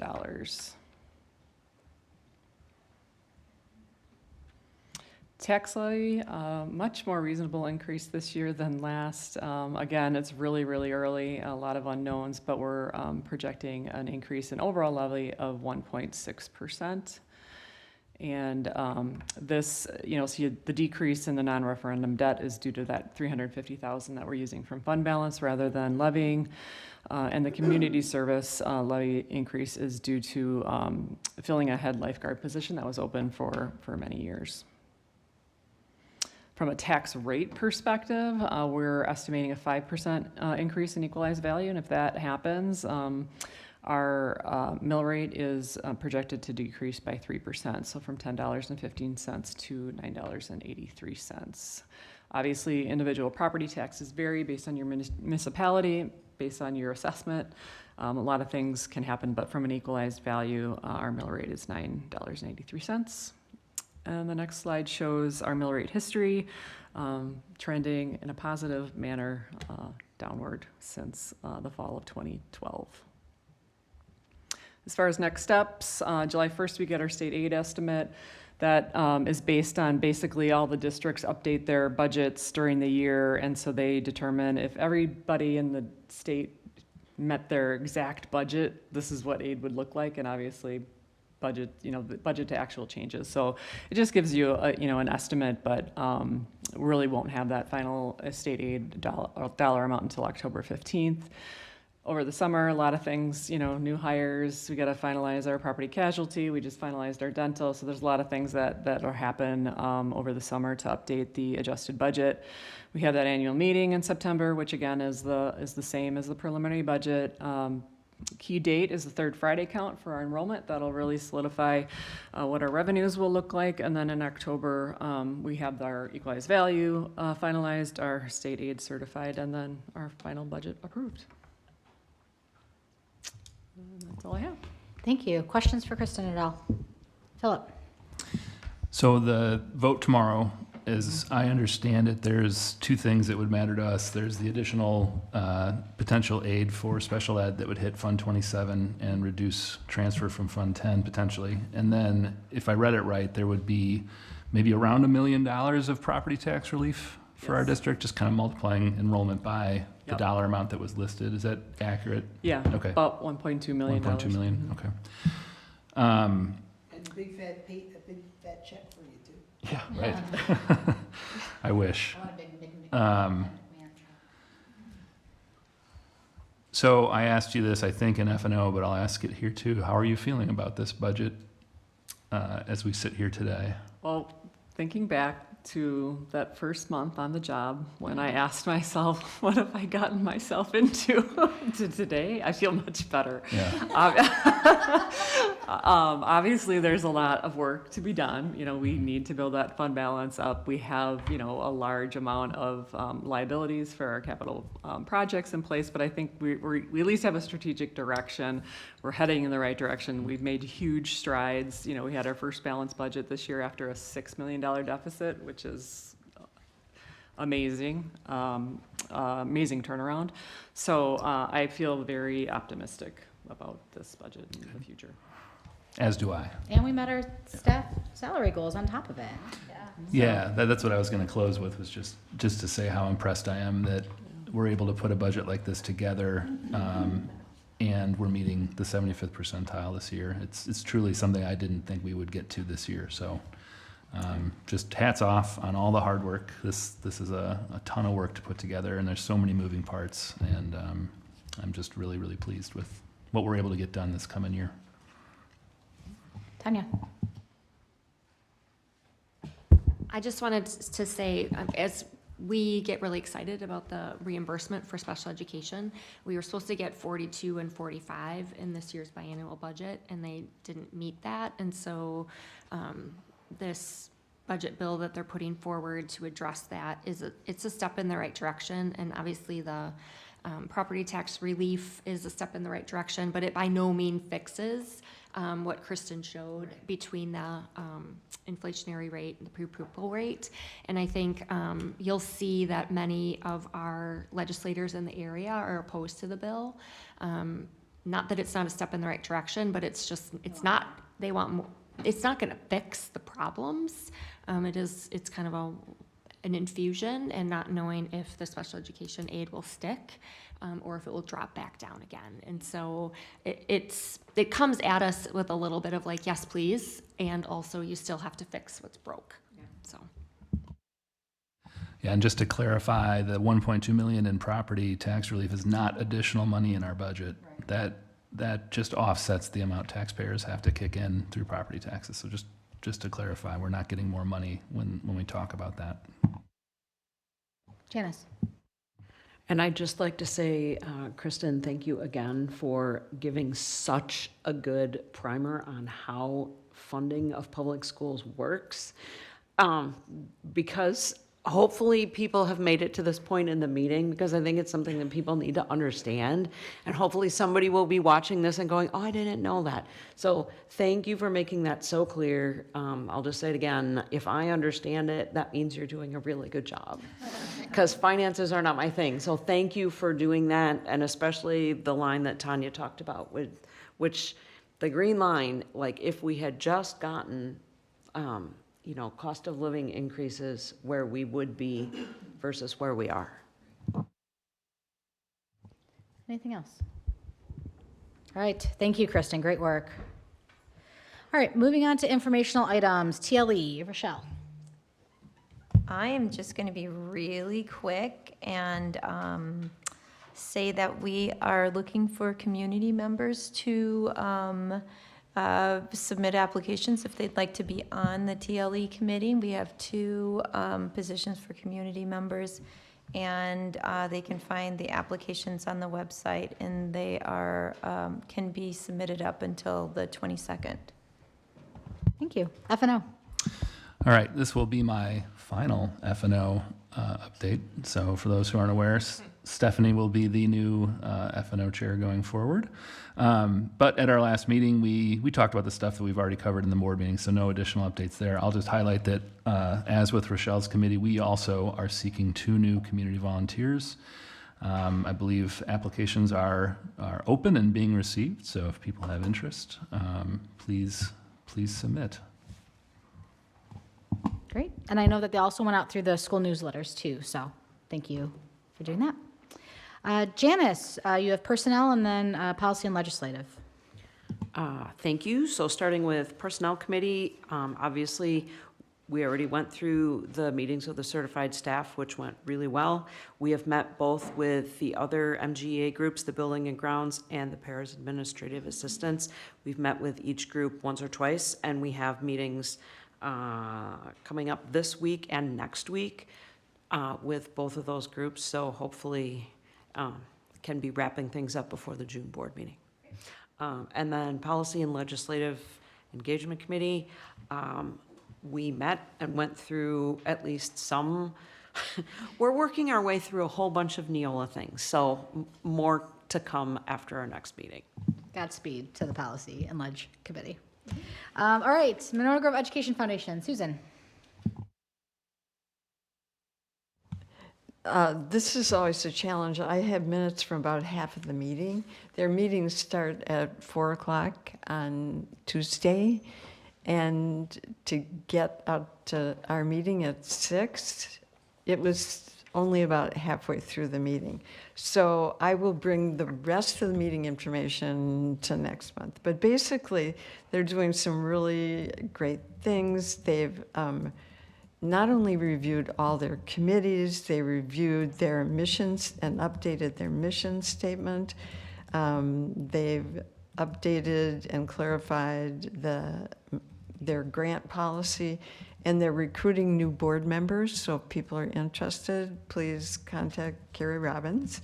Then Tanya gave her report, which again was very, very good. She does a nice overview. She also gave the dates for MG21 and MG high school graduation, which will be coming up in the first week of June.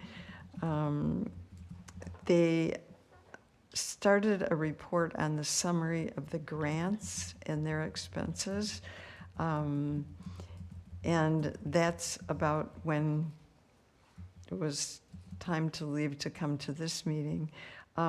They also approved a request for funding teacher recognition, basically awards, an additional amount as requested by the school district.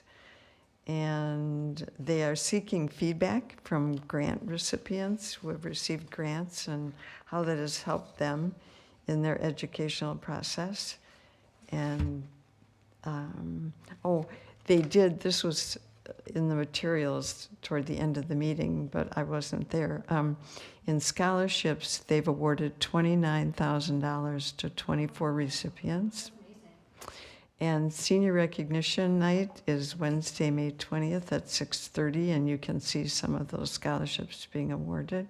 And then they meet during the summer with the high school coordinators on the scholarships and are continuing to develop scholarships. So the next board meeting will be Tuesday, June 9th at 4 o'clock in the afternoon. Thank you for the update, Susan, and that's great news about the scholarships. That's amazing.